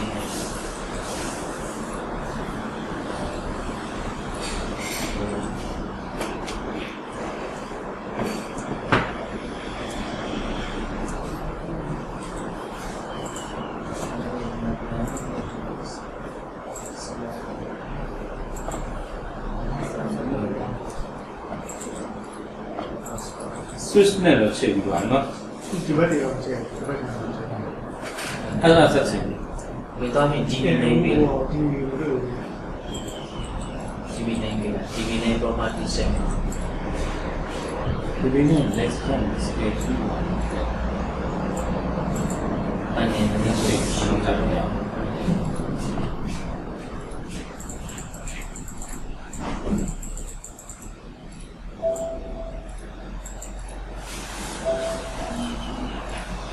အနေနဲ့ GB 201 ဘယ်နဲ့ဘယ်လိုထည့် ပန်နဲ့မဟုတ် ပန်းလေးကို မခေါ်သွင်းရသေး မ ဘူး ခေါ်ကြရတယ် ဟုတ်ကဲ့insert ရအောင် insert ရအောင် family family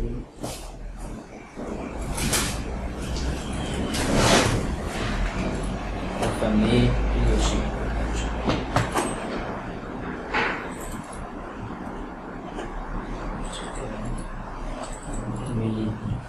Electrical power component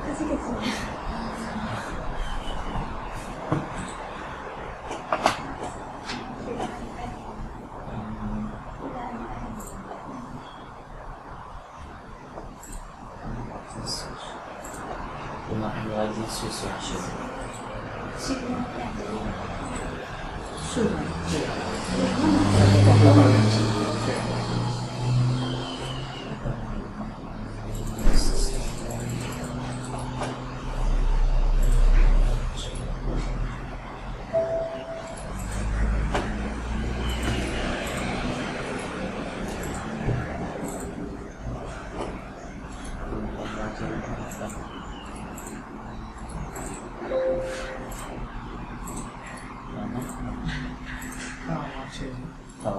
how we are the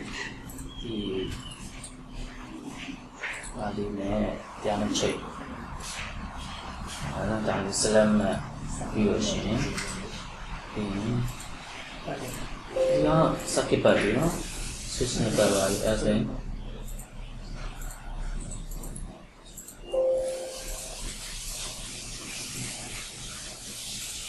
ပန်းလေးကိုဆက်လိုက်ပါ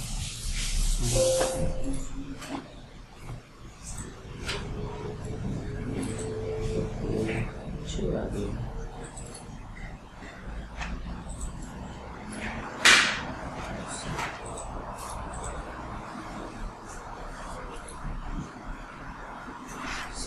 switch ရှင်းတော့ချိန်တော့ပါပန်းလေးချိန်ပန်းလေးဝမ်းပါ ပန်းနေဆိုတော့မစလက်ပန်းနေဟော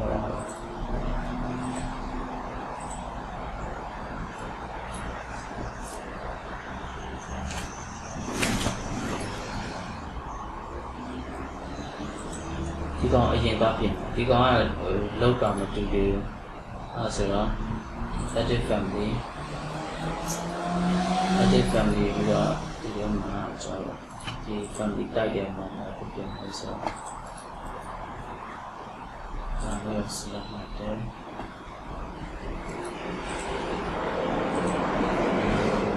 ဘုတ်တိတ်ကပြန်တယ်ဘုတ်တိတ်ကပြင်ပြီးဟောဟန်တော့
ယူရတယ်ပြောတော့ဒီတာနော်ဒီတော့မဟုတ်ဘူးလား တော့ပြီးတော့ test ပဲ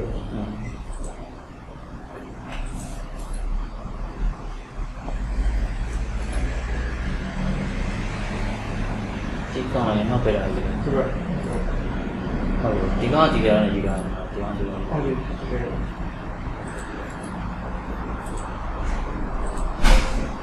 ပြောတာတခြားမှာထည့်တာလို့ဒီဘက်ချမ်းကတခြားဟာတယ်လေ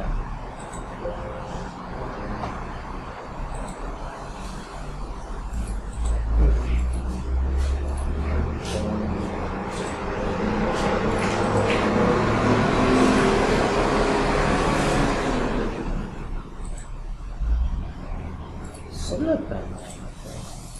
အတင်းမှာအဲ့ဒါဆက်လက်ပဲရှောင်းနေတယ်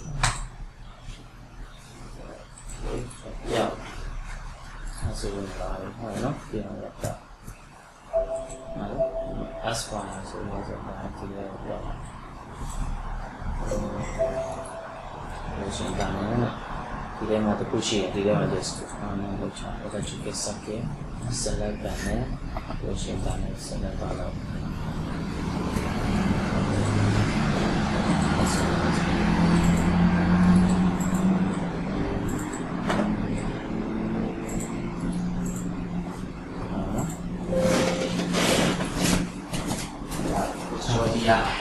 Tu nghe lại chuyện cái bậc nào vào fit in lòng saoဟုတ်လားဟုတ်ပဲဒီမှာချပြီးသားဟာတွေကြည့်လိုက်ပြီးတော့ sao biết là mà sao cái mà sao biết là mình ဟုတ်လားရှောင်းမှာပြီးနော်ရလာမယ် ဒီလိုခါပြီးလေခုမှ dạ dạ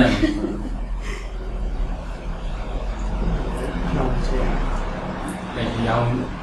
င်ဆရာမှာ VG လေးနဲ့ဖြစ်တာလေးနဲ့ ရလာတယ် ဟုတ် ABC ဒီ Facebook နဲ့ဆေးပြီးတာ ဒီဟာ ကမှမပေါ်လာ ဟာ face နားဒီစပယ်ဒီလိုလောက်တာဟောလောက်တော့လက်ဆို အနေဟိုကတ်တကူကြီးကိုရင်းနေဝါယာဆလမ်မတ် ဒီမီမီရှုပ်ကြည့်မှဖြစ်လာအပိုင်းလောက်အဲ့လောက် အဲ့ဒါကအဖြစ်ချက်ချက် ဒီချက်ဒီလိုလို့နော်โอเคလောက်ကြည့်โอเคဆက်လို့ဒီမှာပြန်လာလဲရအောင် တင်လိုက် အ တာ ပလိုက်အဆောက်အပလိုက်လို့အပလိုက်လို့ရတယ်ဘယ်လိုလဲမသိဘူး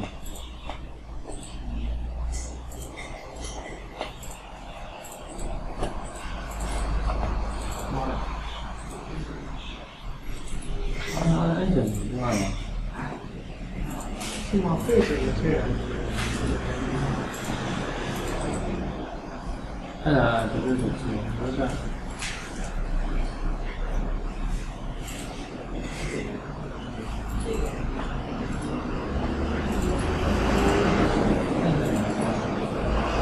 ရောက်ချဲတာတဲ့ကျဲနော် ဟုတ်စမ်းနေပါ ကိုကြည့်တဲ့တော့ကျွန်တော်က ကလစ်ဟိုဖစ်တာ တဲ့နဲ့ကျွန်တော် ဖစ်တာ ပြီးတော့လို့ရင်ဆက်မှာပါပြီးတော့ ရှိပြီးသား စီးပြီးသား အဖြတ်လိုက် အဲ့ဒါဖြတ်ပြီးပြန်လို့လိုက် ဖြတ်တက်လား ဘာမှု ဟောဗျာမှု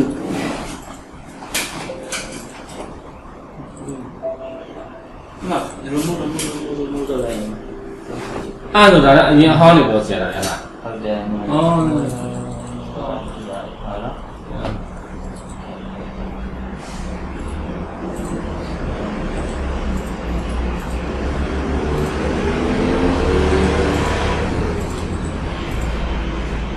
ား လက်ရှိဟာနော်ဒီမှာရှိတဲ့ဟာကိုပြန်ဖြတ်တော့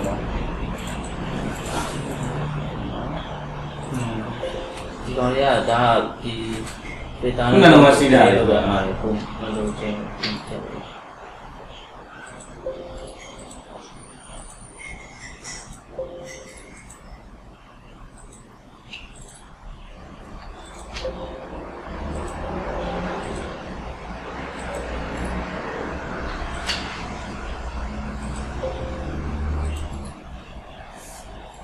ဒီကနေ့နော် Facebook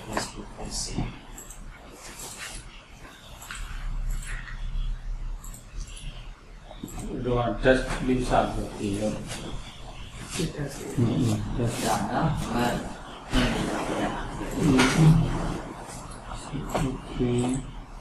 အခါကြီးတော့ ဘာလို့ချင်းရုံးနေနေတယ် apply ပေါ်လာ ဒီတခြားရမှာ room test ဆိုတာရှိတယ်တက် ตัวดีလေးချက်အောင် okay ဟာဒီအောက်မှာအဲ့ဒီ can ဒီရောလေးလည်းဒီရွှေချွေးဖြစ်တဲ့ပုံfit တာပေးလို့ယူတာလောက်ပါရော fit တာပေးလို့ပြီးဆိုရင်ကျွန်တော် system ဘယ်မှာ line ထည့်မယ် electrical fixture ကိုနော် view အောင်မှာ user interface ပါ system browser အဲ့လည်းဘာမှမဖြစ်ပါဘူးအကုန်လုံးပေါ့နော် ဒီမှာဒီ electrical မှာပေါ်လာခဲ့တယ် must expand လုပ်လိုက် command ပေါ်မှာ command လို့ yeah ဒီတိုင်းထားတာ command ငါတိုင်းထားရတာ fixture အဲ့နာမည်ပြန်တောင်းလိုက်တယ်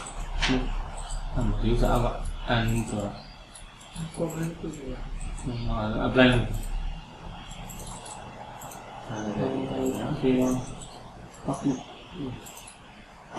okay ဟုတ်ကဲ့ဒါချက် ချိလိုက် schedule မလို့အားလေးနော် panel schedule လောက်လိုက်အဲ့ဆိုရင် year win default override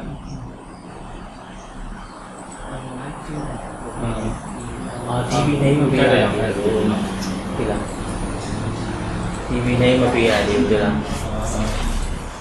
DB name ပေးတာလို့ဘာလဲစလမ်းလား တော့ဆိုလိမ့်လို့မှာ တန်းနေလေးမှာ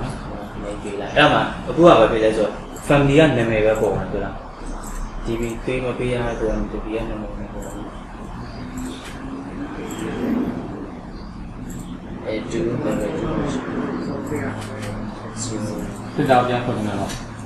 ဒီတော့ ကိုကြီးပြန်ခေါ်နေတယ်ကိုကြီးစစ်တာအဲ့ဆိုရင် app ဖာဆက်လို့နော် app ပန်ရေးလုပ်ပြီးလို့တည်တယ် panel name modify ရတော့ modify ခုချက်ချင်တယ် Facebook ဒီမှာ edit panel schedule DB name ပေါ်သေးဘူးပေါ်ပြီးတော့ပြီးပြီဒီဆိုတော့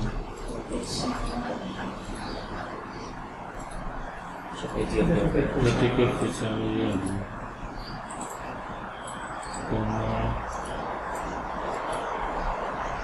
apply Facebook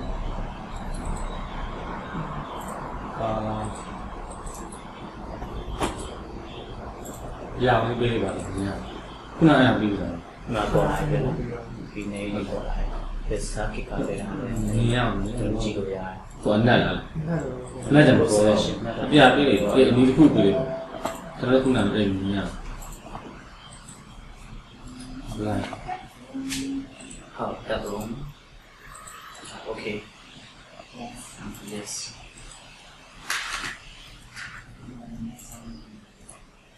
Let's see.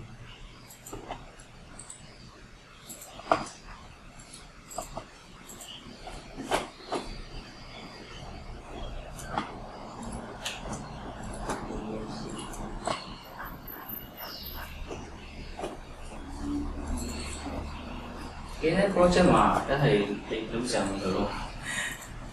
Cái từ lỗ ở đâu phải chào mãi ra cho thì ai lỗ ở đâu mà lỗ ở lỗ gì category ဆရာပါပဲလို့ ngoài à ဟော electrical fixture ထဲတော့ hả category mà hồ category à này ngoài à bây giờ ဟောရတယ် fitter hả là fitter lâu rồi ngoài à wire over ku circuit pad မှာလေတက်တဲ့ကူကြီး wire ပဲရွေးရမှာလေအဲ့ wire မှာပဲကျွန်တော်တို့ဒီအယောင်ကထွက်မှာလေ ဩဒါလည်းခလေးပါအဲ့နောက်အစ်လို့ရှိတယ် လူကလည်းမစားကြဘူး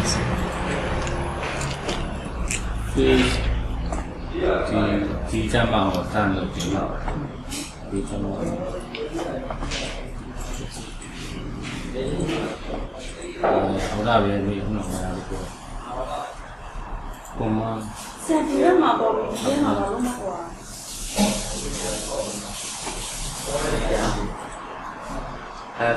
ဒီထဲမှာတော့ပေါ်လာပြီနော်ဒါပေမဲ့ဒီထဲမှာတော့ပေါ်နေ โอเคလောက်လိုက်ပေါ်ပြီလေအဲ့ ပေါ်နေ 但是一般的直播啊，那个酷的锅没，老说的酷的锅嘛，那。 အော်လန်တခုတည်းပဲ ဒီမှာ comment ပေးမှာ အရင်ဆုံးက rebalance လုပ်ရ တော့ comment နဲ့ပေးရတာဒီမှာခုစက်တက်မှတ်လို့ မှာနှိပ်လိုက် အဲ့ဒါမလုပ်နိုင်ရ မရဘူးအဲ့ဒါဆို balance ဖြစ်မှာမဟုတ်အဲ့ဆိုပေါလုံးတွေအမှန်ဖြစ်မှာမဟုတ် ကိုယ်လည်းခုပဲလုပ်ပြီးတော့မှဒီလက်ဆောင်လေးရတယ် ရတယ် 锅吗？ balance မလုပ်လို့ရှိရင်လုံးတွေအမှန်မှာမဟုတ်ဖြစ်သွားတာဟိုဘက်လုံးဒီဘက်လုံးရ Fish 底下有 fish 底。啊。 အဲ့ဒါဆရာဒီလိုပဲကလေးလိုက်အောင်ပဲ အဲ့ဟုတ်တယ်ပြီးသွားပြီခဏ rebalance လုပ်ပြီးဒါ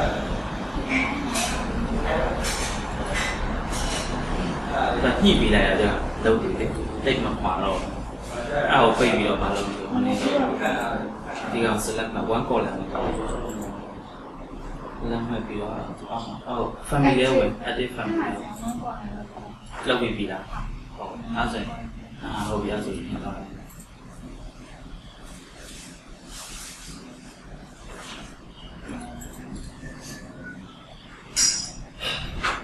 အပြေဆုံးအယောင်နေပြန်ချက် 说巴黎的， system browser ကိုလာယူရနေပြီးတော့ဒီဆိုင်က face system browser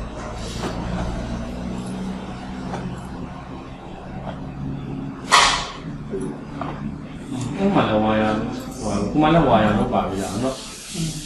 ဒါတော့အဲ့ဒီ ဖြီးချလိုက်ကြတယ် ဒီလိုစတာရောဘယ်လိုလဲ တတိချ 你这样 line 买 1 line 2 line 3ဟာနော်မဒီတာလေးစေပါပြ line 1ဖြစ်သွားတယ်ဟာနော်ကိုတိအောင်ပေး line ရပေးမှလဲဆို highlight ဖြစ်တယ်ကွာသူ ခုနကပြန်ပြီးတယ် DB နဲ့ပေးလိုက်ဟိုဒီမျိုးစ အဲ့ဒါဟုတ်တယ် ဒီဒါလေးကိုစလိုက်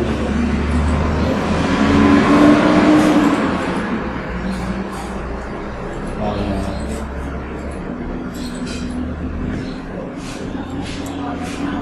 အားရပါတယ် အကွာလေးရှင်းချင်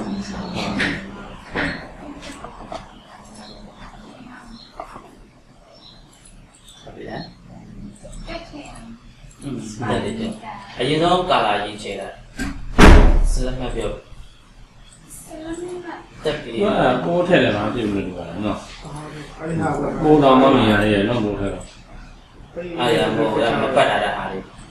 ဘာဖြစ်လဲ MC အောက်မှာရှိတာဒီအောက်မှာရှိတာဒီတဲ့ဒီအောက်မှာရှိတာ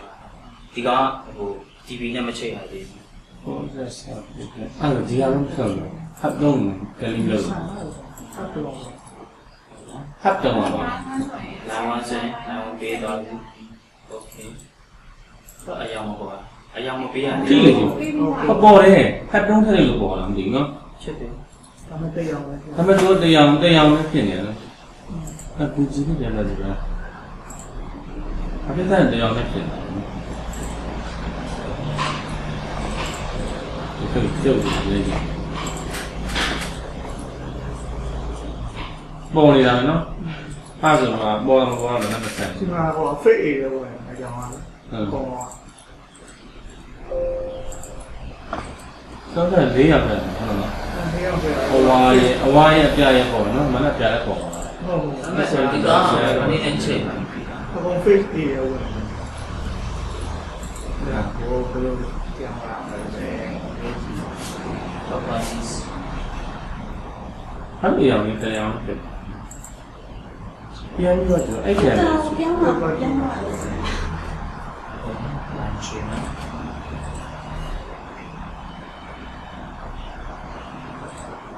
စူအိုးလည်းရအောင် တောင်းပါ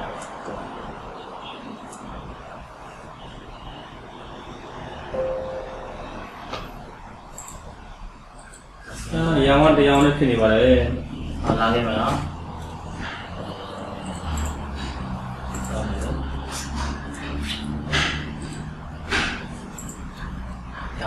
ဒါသူပတ်ရတယ်line 1ဒီ line 1ဒီရောင်ပဲထည့်တာလို့ဒီမှာပါပြီလေငါကဲမနော်ခဏလေးပါပုံမယ်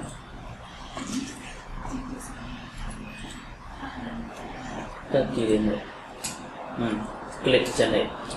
ပါစေဒီ comment မှာ line 3နဲ့ apply အများကြီးပါ ABC တွေပဲ အဲ့ဒါ power ရအရောင်ရောက်ပဲဒါပဲ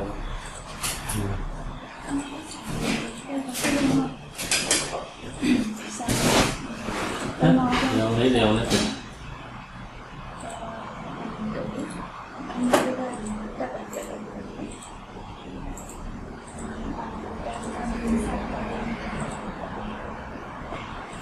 ရနော် ရောင်လေး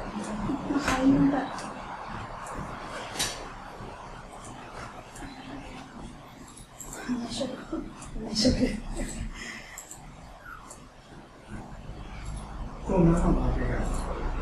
comment မှာခုနကထည့်ရ line တွေပြီးပါလေ ပြန်စောလာတော့ဟိုစက်ကစ်တွေကဒေါက်တာလိုင်းနေဖြစ်နေရတယ်ဖစ်တာနဲ့ဟိုဖက်တဲ့ခါကျတော့ဒေါက်တာလိုင်းမဟုတ်တော့ဘူး အဲ့မှာပြန်ပြောင်းလေ filter မှာပြန်ပြောင်းဟုတ်အရင်ဆုံး wire နဲ့ယူရတယ်အခုက filter နဲ့ပြန်ချိတ်လိုက်ပြီလေဟို system ရောင်ကမပါတော့အဲ့ဒါဆို filter ကအကုန်လုံးကို override လုပ်လိုက်တာ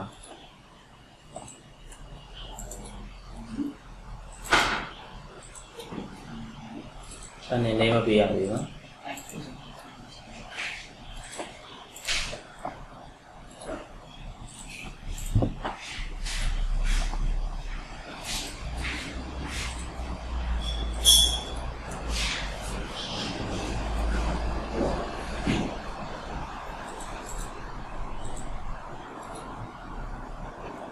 comment ပေးရလို့ရှိရင်နည်းနည်း comment နဲ့ပြန်ချိန်ပြီနော် အဲ့ဆိုတော့ ဒီမှာလေအဲဝါခုနက comment မှာပါပေးရတာ ကွန်မွန်တော့ပေးတာ ကိုယ်မှလို့ ကွန်မွန်တော့ အဲ့လေ comment မှာ line 1မပေးရဘူး ပေးရအကောင်လုံးဟာ face ABCD ရေလုပ်လို့ကြတော့ အဲ့လိုမလုပ်ရဘူး filter ကြောင်းလားတိတ်မသိသေးဘူးဒီမှာပေးရမှာတော့ဒီမှာ comment ပေးရတာဆိုဘာရိုက်ထည့်ချင်တာ အဲ့ လဲ တော့အဲ့ဒါ ဟုတ်နော်မရိုက် comment တော့ပေးပြီးတော့ကိုရိုက်ထည့်ချင်တဲ့ဟာဘာ filter နဲ့ချိန်ချင်တာလဲရအောင်တော့ ဖေးပြီးဆိုင်ခိုင်းမှာ ဟာဟုတ်နော်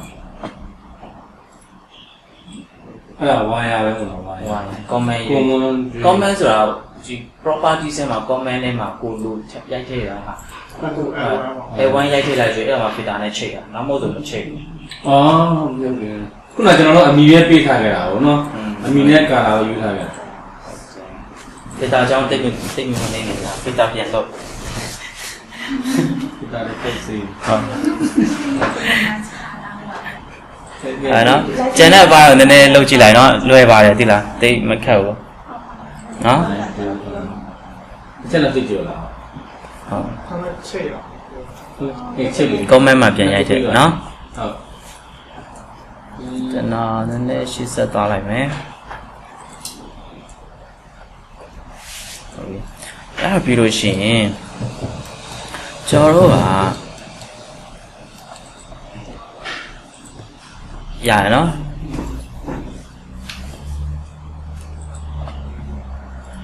ဆရာဖစ်တာမှာကျတော့ line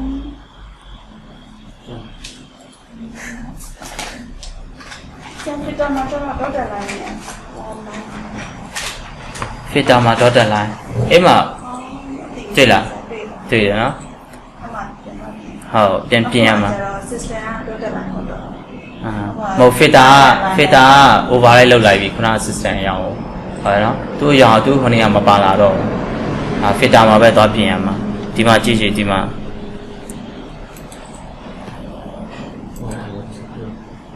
filter ဒီမှာဒီ button မှာပါယူမယ် sorry button မှာမဟုတ်ဒီမှာကျွန်တော်ပါယူမလဲဆိုတော့ဒီမှာ hidden line တို့နော် အဲ့လိုမျိုးတွေပြန်ရွေးမှာဟုတ်နော်အဲ့တော့ကြာမှရမှာဟုတ်နော်ငါကြည့်ဒီမှာဆို dotted line center line တွေ hidden line တွေထားလို့ရတယ်ဟုတ်နော်ဒီလိုမျိုးဆိုရင်အကြောင်းဖြစ်သွားပြီရလားဟုတ်ပြီပါရလားအဲ့နော် filter တွေကလည်းအရေးကြီးရယ်နော်ဟုတ် စစ်ပေါ်တော့မှာတော့ရောပြမှာကြတော့ခဲ့တကယ်တမ်း ပါရာမီတာတွေပါထည့်ရတယ်ဆိုတော့ဟုတ်တယ်တကယ်တမ်းကိုကအဲ့လိုမျိုးတွေမလုပ်ချင်ဘူး circuit တွေပတ်ချင်ပါပဲဆွဲ line လေးပဲဆွဲလိုက်လေဒီတော့လား annotate တဲ့နေ line ဆွဲလိုက်ဒီလားဒီလိုမျိုး line မျိုးတွေလေsorry AutoCAD လိုပဲ line လေးဆွဲပြီးတော့ hidden line လောက်လိုက်ဒီမှာလေကိုကအဲ့လိုမျိုး parameter နဲ့ကတ်တာအရင်အနေနဲ့ဆိုရင်အဲ့လိုမျိုးလေပါရာမီတာနဲ့မှာပို့ပြီးတော့ပြကြမှာဟုတ်တယ်မဟုတ် schedule တွေမထုတ် schedule တွေမထုတ်ခိုင်းလို့ရှိရင်တော့ဒီလိုလုပ်လို့ရတယ်ပြောတာဟုတ်နော် schedule တွေသာထုတ်ခိုင်းလို့ရှိရင်တော့ဒါကတော့အကုန်လုံး power assign လုပ်ရမှာဟုတ်နော်ဟုတ်ပြီပြီးလို့ရှိရင်ကျွန်တော်ဘာတွေခေါ်ချအောင်မလဲဆိုတော့ကျွန်တော် DB ဒီမှာရှိတဲ့အခုဒီတာလေးကိုထားရလိုက်မယ်နော်ပြီးလို့ရှိရင်ဟုတ်ပြီဒီမှာကြည့်လို့ရှိရင်ကျွန်တော်တို့ကဒီပါရာမီတာကိုပြန်ဖြုတ်မှာဟုတ်နော်ပါရာမီတာကိုပြန်ဖြုတ်ခြင်းနဲ့ဆိုရင်ဒီတာလေးကို select မှတ်တယ် active family ပဲဆိုပြီးတော့ဒါကို select မှတ်ပြီးရင် active လေးပဲဘာဖြစ်လဲဒီ panel ကိုပြန်ဖြုတ်လိုက်မယ်ဟုတ်နော် apply okay log into project save cancel log into project တွေဝင်ဒီ project တွေဝင်ဟုတ်နော်အဲ့လို line တွေနဲ့ပဲရှိရဒီကကြတော့ကျွန်တော်ဘာလုပ်မလဲဆိုတော့ဒီ panel ဆိုတဲ့ parameter မထည့်တော့ဘူး panel ဆိုတဲ့ parameter ဖြုတ်လိုက်တယ်ဖြုတ်ပြီးတော့ဘာလုပ်လိုက်လဲဆိုဒီ panel မှာပဲကျွန်တော်လေ panel ကို select မှတ်ပြီးတော့ panel ကို select မှတ်ပြီးတော့ဘာလုပ်လဲဆိုတော့ဒီမှာရှိတဲ့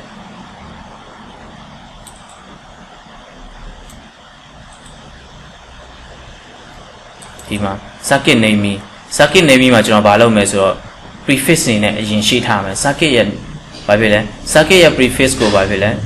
ဒီ circuit ရဲ့ name မှာ name ကိုဘာဖြစ်လဲအရှိထားလိုက်မယ် circuit ကို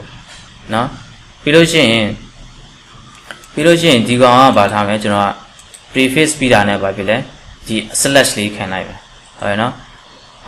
အဲ့မှာ circuit ရဲ့ prefix ကဘာကိုထည့်မှာလဲပေါ့ဟုတ်ရနော်အဲ့မှာ db name ကိုထည့်လိုက်မယ်ဟုတ်ရနော်ဒါဆိုရင် db-2.01 ဟုတ်နော်အဲ့လိုမျိုးကျွန်တော်ထည့်လိုက်လို့ရှိရင်ဖြစ်တာလေဒီမှာဒီထည့်လား circuit ဒီ db ကိုပဲကျွန်တော်တို့ရဲ့ circuit နဲ့မှာ parameter မထည့်တော့ဘူးဒီ property ထဲမှာပဲကျွန်တော်တို့ဘာဖြစ်လဲဒီ instant ထဲမှာပဲတွားပြီးတော့တွားပြင်ထည့်မှာဟုတ်တယ်နော်နီးကြိုက်တဲ့နီးလုပ်လို့ရတယ်အဲ့ပြီးလို့ရှင်ကျွန်တော်ဘာလို့သွားအောင်လဲဆိုတော့ဒီမှာကျွန်တော်တို့ဘာတွေခေါ်ထည့်အောင်လဲဆို transformer တွေခေါ်ထည့်မယ်ဟုတ်နော်ဒီ panel distribution board တွေဘာတွေခေါ်ထည့်မှာပေါ့ဟုတ်နော်အဲ့ဆိုတော့ကျွန်တော်တို့ဒီ family တွေခေါ်ထည့်ခြင်းပဲတဲ့သွားမယ် insert low family ဆိုပြီးတော့ခေါ်ထည့်ဟုတ်နော်အဲ့ဒါနေပြီးတော့ကျွန်တော်တို့ electrical MEP electrical power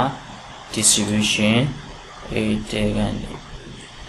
အမှ transformer ဆိုတာရှိတယ်ဟုတ်နော် transformer okay ခေါ်ထည့် transformer ရောက်လာခဲ့ပြီဆိုဘယ်ထဲပြန်သွားအောင်ထဲတော့ project တွေတော့ဝင်လာပြီပြန်ယူခြင်း system ထဲပြန်သွားမှာမရောက်သေးဘူးအရင်ဆုံး system ကိုသွားရအောင်မယ် system ထဲကနေပြီးတော့သူကဘာဖြစ်မလဲသူရဲ့ category ကဘာဖြစ်မလဲ transformer တွေက electrical equipment ဟုတ်တယ်ဟုတ်နော် electrical equipment ဆိုတော့ transformer ရောက်လာခဲ့ပြီအဲ့ပြီးတော့ transformer ကိုကျွန်တော်ဘာဖြစ်လဲဒီနားလေးမှာချလာလိုက်မယ်ဒါက design ရတော့မဟုတ်ဘူးเนาะကျွန်တော်ဒီနားလေးသူ transformer room ဆိုတာရှိမယ်ဟုတ်နော်ဒီ electrical room အတွက်အဲ့ဆိုဒီမှာကျွန်တော်ချလာလိုက်ပြီအဲ့မှာချရတဲ့တော့ဟုတ်ပြီဒီမှာ power ကိုကြည့်လို့ရှိရင်သူ့ရဲ့ power တွေကလုတ်တွေကမတူတော့ဘူးဟုတ်နော်ဘယ်လောက်ရှိရဲသူရဲ့ဒီ camping power ဘယ်လောက်ရှိရဲ ဒီ transformer ရ 22 kV လို့22 kV ဟုတ်တယ်အဲ့လိုမျိုး3.3 6.6တို့အဲ့လိုမျိုးတွေ kV တွေရှိတယ်ဟုတ်နော်ဒါဟုတ်ပြီ तू ကဘာဖြစ်လဲဆိုတော့ तू က income ကလာတဲ့ဟာဒါ power requirement မူတည်ပြီးတော့ तू က 6.6 ဒါမှမဟုတ်လို့ရှိရင် 3.3 အဲ့လိုမျိုး तू ကရှိတယ်ဒီကနေပြီးတော့ तू က step down ချပေးရမှာဟုတ်နော်ဒီ income က 3.3 kV နဲ့ဝင်လာပြီးတော့ဒီကနေ 3.3 နဲ့ပြန်ထွက်လို့မရအောင်ဟုတ်နော်ဒီမှာချိတဲ့ TV တွေက3 phase တွေပဲဟုတ်နော်အဲ့ဆိုကျွန်တော်တို့ဗာပဲ step down ချပေးရမယ်နော်ဒီ3 phase ကိုပြန် step down ချပေးရမှာပေါ့ဟုတ်နော်အဲ့ဆိုတော့ဟုတ်ပြီကျွန်တော်တို့အဲ့လိုလုပ်ဖို့အတွက်ကကျွန်တော်ရဲ့ဒီ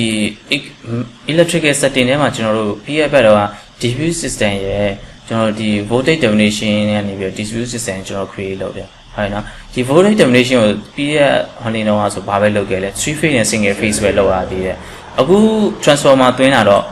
6.6 kV ဖြစ်တော့ကျွန်တော်ဘာလုပ်ပေးရမလဲ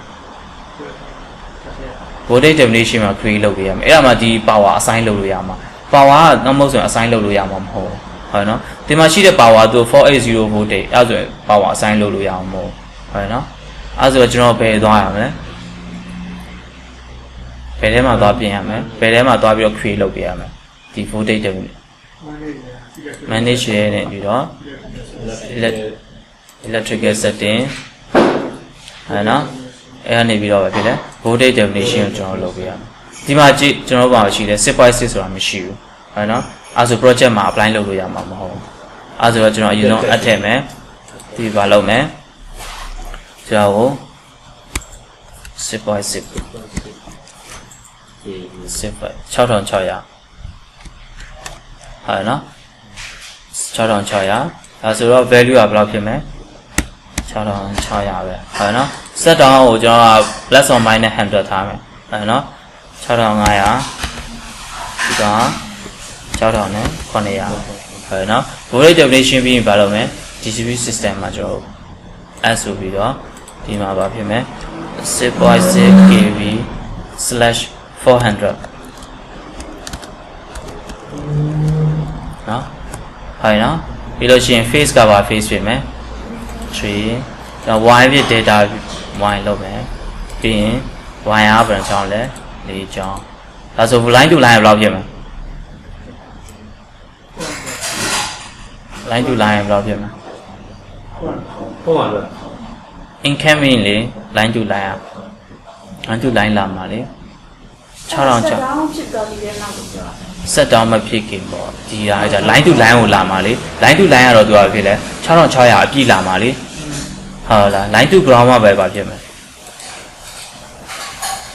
line to ground က set down ဖြစ်ပြီးတဲ့နောက်230 line to ground sorry 400ဟုတ်နော်အဲ့ဆိုရင် apply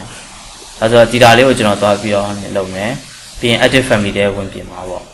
ဟုတ်နော် active family ရဲ့ဒီ connector လေးကိုသွားပြင်ရမှာနော် connector မှာပဲသူ့ရဲ့ power တွေရှိတာဟုတ်နော် connector ကို select မှတ်တယ်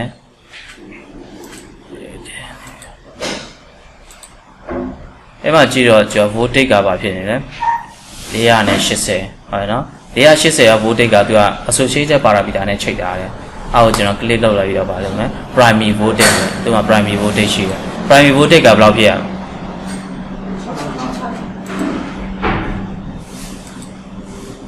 6600ဖြစ်ရမှာဟုတ်နော်ဒါဆို primary voltage ကဒီမှာဘယ်လောက်ထားမလဲ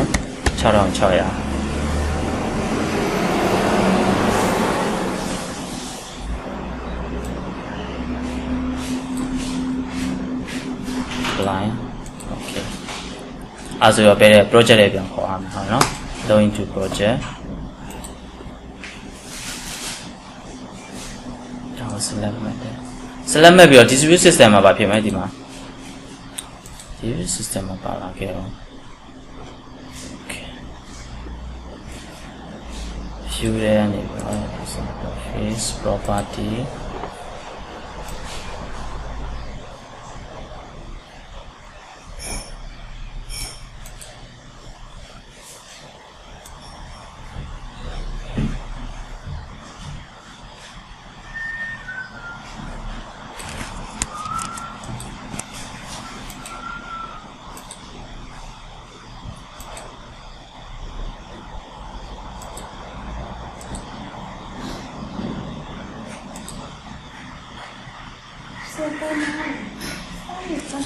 ရအချင်းမှမ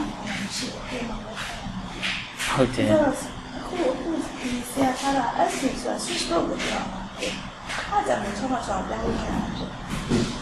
မဟုတ်တရားမဟုတ်ဒီ transformer နေရာကကျွန်တော် design ရမဟုတ်ဘူးကျွန်တော်ပြောတာဒီမှာကျွန်တော်တက်လာချတာအဝေးသွားမထားခြင်းလို့ပုံမှန်ကသူ equipment transformer room မှာထားပေးရမှာ စာပေါ်တာ SP လို့တော့ SP လို့ပေါ့ ဟုတ်သူက ဟိုဆွေးပုံလည်းရမှာတယ်ဖတ်ပေါ်မှာဆွေးပုံလို့ပေါ်လာဟုတ်ပါဘူး plasma သူစကီယာတော့က သူက transformer switch box အဲ့ဒါဒီကော switch box ပဲ yes ဟုတ်တယ်ဒီကောင်က sorry ဒီကောင်က switch box switch box ဆိုတာ MSB နဲ့ ဟုတ်တယ် sorry ကျွန်တော်မှားပါ transformer ခေါ်သွင်းရမှာဟုတ်နော် transformer drive insert ဆိုပြီးတော့ electrical MEP electrical power distribution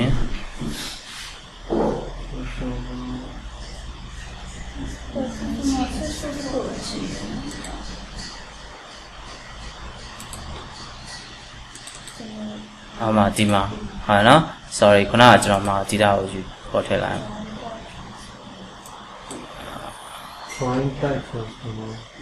One type ဆိုလို့ရှိရင်စာအုပ်ကောနံပါတ်ရောက်မှာနော်အင်းတော့ဘောနော် ဒါဆိုရင် system တွေကနေပြီးတော့ electrical equipment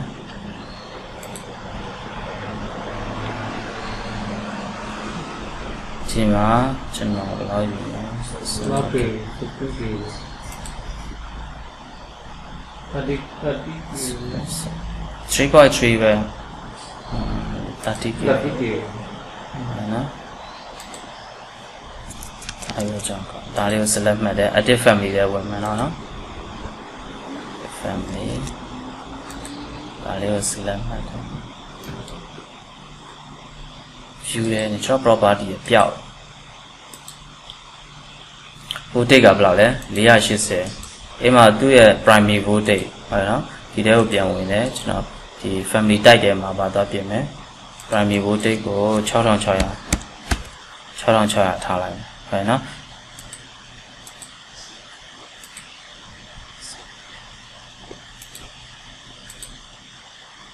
log into project တွေကိုခေါ်တော့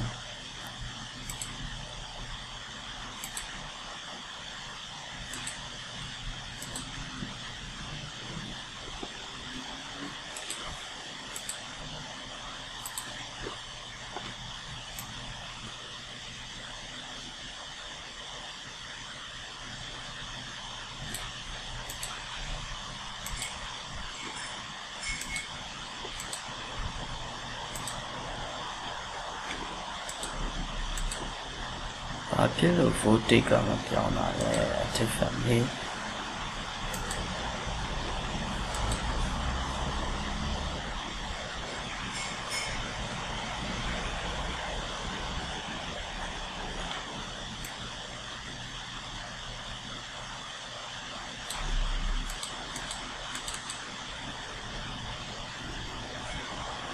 ဒီ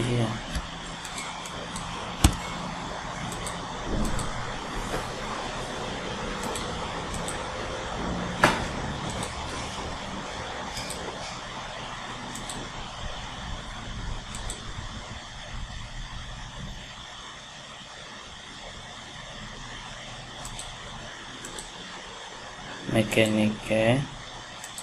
electrical setting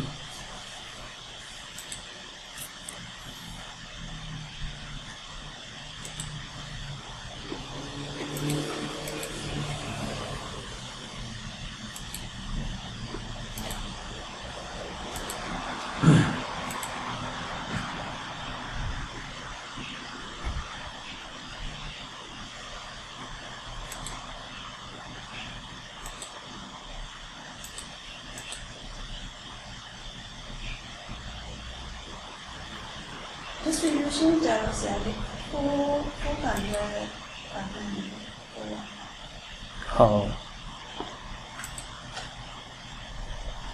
primary voltage က6600 just one secondary လို့တဲ့ပါ secondary ဒီမှာဟိုမှာပဲထည့်ရမှာဒီမှာထည့်စရာမလို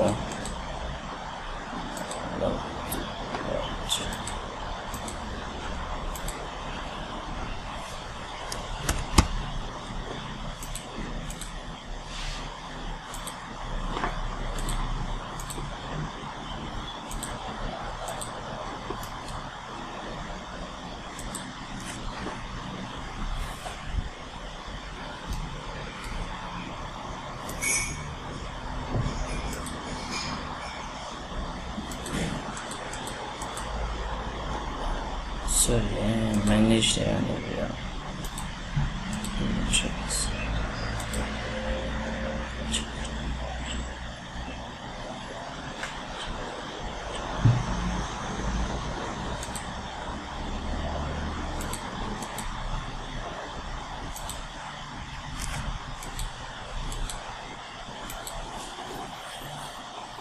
တက်တောင်းချပြရမှာဆို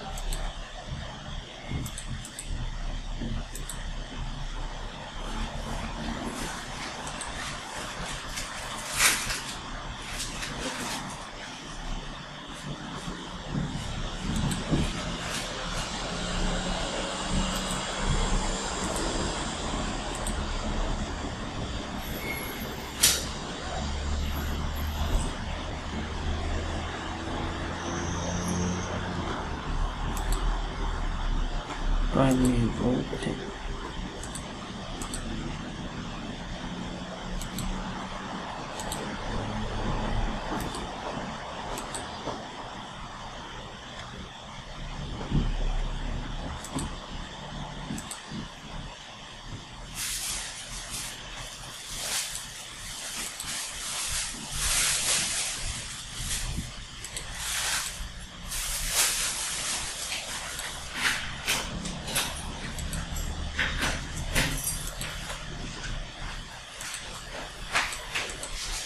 GPU system 6600ပါလာခဲ့လို့ဒီမှာ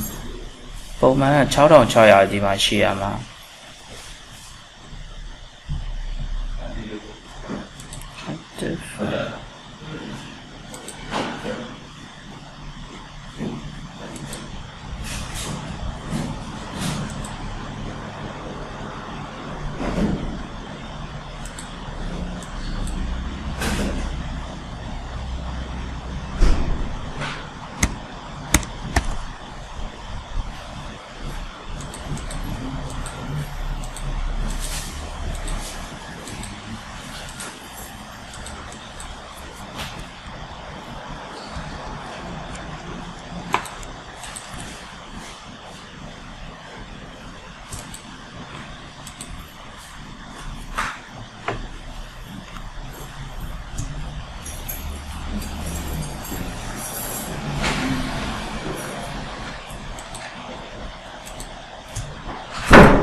properties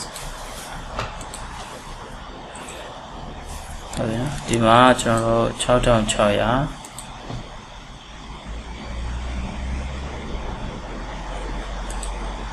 different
secretariat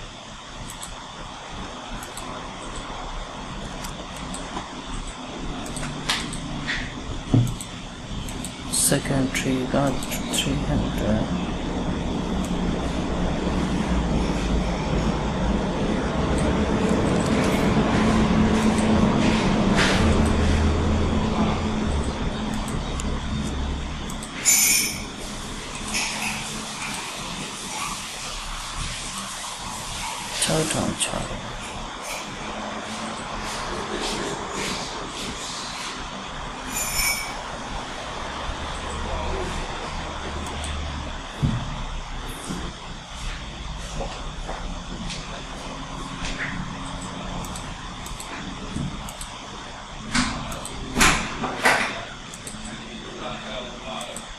ဒီမှာပေါ်ပြီ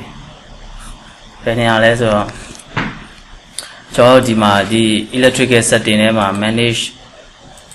ဒီ electrical setting ထဲမှာဆိုကျွန်တော်ဘာလုပ်လာလဲဒီမှာဒီ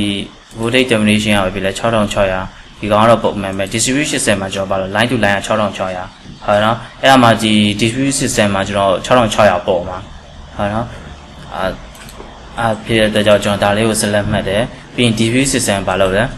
6.6 layer ဟုတ်နော်6.6 kV layer ဆိုရင်ဒါဆိုရင် DV system ကပထမဆုံးဝင်လာမဲ့ဟာဟုတ်နော်နောက်ပြီးတော့မှ secondary distribution system ကကြတော့ဘာဖြစ်သွားမလဲ layer နဲ့ set down ဖြစ်ချသွားမှာအဲ့ဒါမှကျွန်တော် DB နဲ့တွားပြီးတော့ချိန်လို့ရမှာဟုတ်နော်နောက်မှဆိုရင် set down မချရလို့ရှိရင်6600နဲ့ပဲပြန်ထွက်လာလို့ရှိရင်ဒီ DB နဲ့ဒီဟိုနေ့နဲ့ချလို့ရအောင်မဟုတ် transformer switch box နဲ့ချလို့ရမှာမဟုတ်ဟုတ်နော်အဲ့လိုမျိုးရှိတယ်ဒါကို select မှတ်ပြီးတော့ကျွန်တော်တော့ပြင်မယ် select မှတ်တယ် active family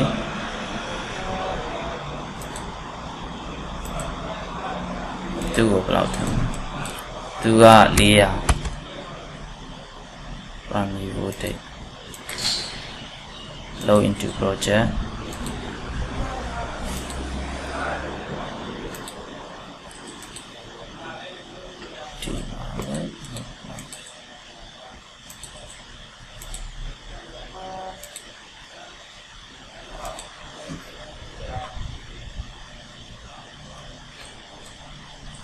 You must have another. Yeah.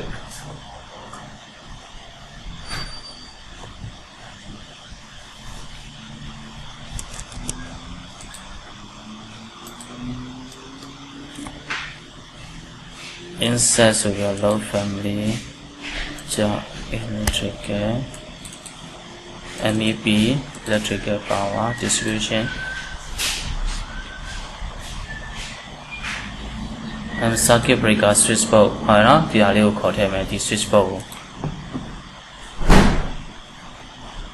system တွေကနေပြီးတော့ electrical equipment and circuit breaker switch box SP ဟုတ်နော် select မှတ်တယ်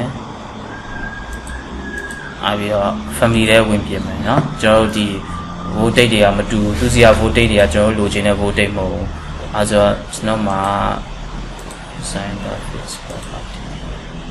အဲဆိုရင်480ဖြစ်နေသူ့ကိုဝင်ကြည့်တော့ associate parameter ဝင်ကြည့်တော့ပြလဲ switch box voltage ဟုတ်နော်အဲဆိုတော့ကျွန်တော် create တဲ့ဝင်တယ် family တိုက်ထဲမှာသွားပြင်မှာပေါ့ဟုတ်နော် family တိုက်ထဲမှာဒီ switch box voltage ကဘယ်လောက်ဖြစ်မလဲဆိုတော့400ဟုတ်နော် apply okay ပြီးရင် load into project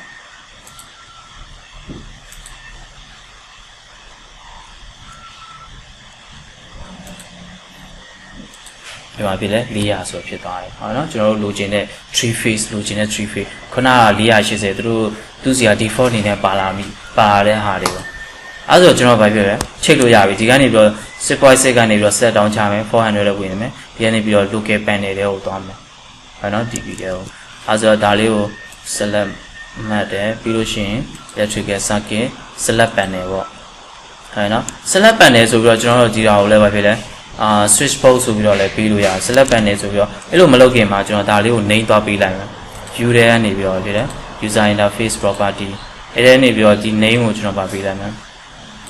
panel name မှာကျွန်တော် switch box ဟုတ်နော် sb-2.01 ဟုတ်နော်အဲ့လိုလည်းကျွန်တော်ပေးတယ်ဒါကိုလည်းလို့ပဲ transformer ကိုလည်းကျွန်တော် panel name ပေးလို့ရတယ် panel name ကို transformer ဆိုရင် th ဟုတ်လား 2-01 transformer TH နဲ့ပေးရတာအဲ့လိုမျိုးဟုတ်နော်အဲ့လိုပေးရဒါဆိုရင်ဒါနဲ့ကျွန်တော် select electrical circuit ဆိုပြီးတော့ select panel ကိုနှိပ်မှာဟုတ်နော် select panel ဆိုဒီမှာသွားမရွေးတော့ဘူးဒီမှာပါရွေးမယ် SP ပဲသွားရွေးလိုက်ဟုတ်နော်အဲဆိုဒီနေ့ခုချိန်သွားပြီပြီးတော့ဒါလေးကို select မှတ်တယ်ပြီးရင် electrical circuit select panel အဲဆိုဒီ panel ထဲမှာပဲဒီတာကိုသွားမနှိပ်ဘူးတကယ်လို့ transformer ကတခြား cam မှာရှိနေတယ်တခြား level မှာရှိနေလို့ရှိရင်ကျွန်တော်သွားကြမလို့တော့ဒီ option ထဲမှာပဲဖြစ်လဲဒါလေးကိုယူလိုက်လို့ရှိရင်သူကချိန်သွားတယ်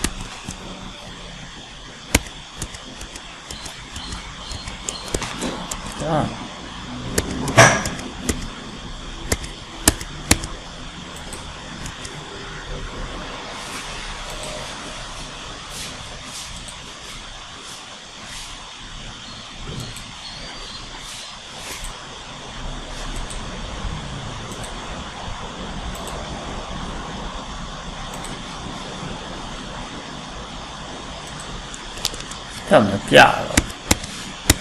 အဲဆိုချိတ်တာတော့ချိတ်သွားပြီသူကမပြပြီးဘူး circuit ကဟုတ်နော်အဲ့လိုမျိုးဒီပိုင်းကိုလှုပ်စမ်းကြည့်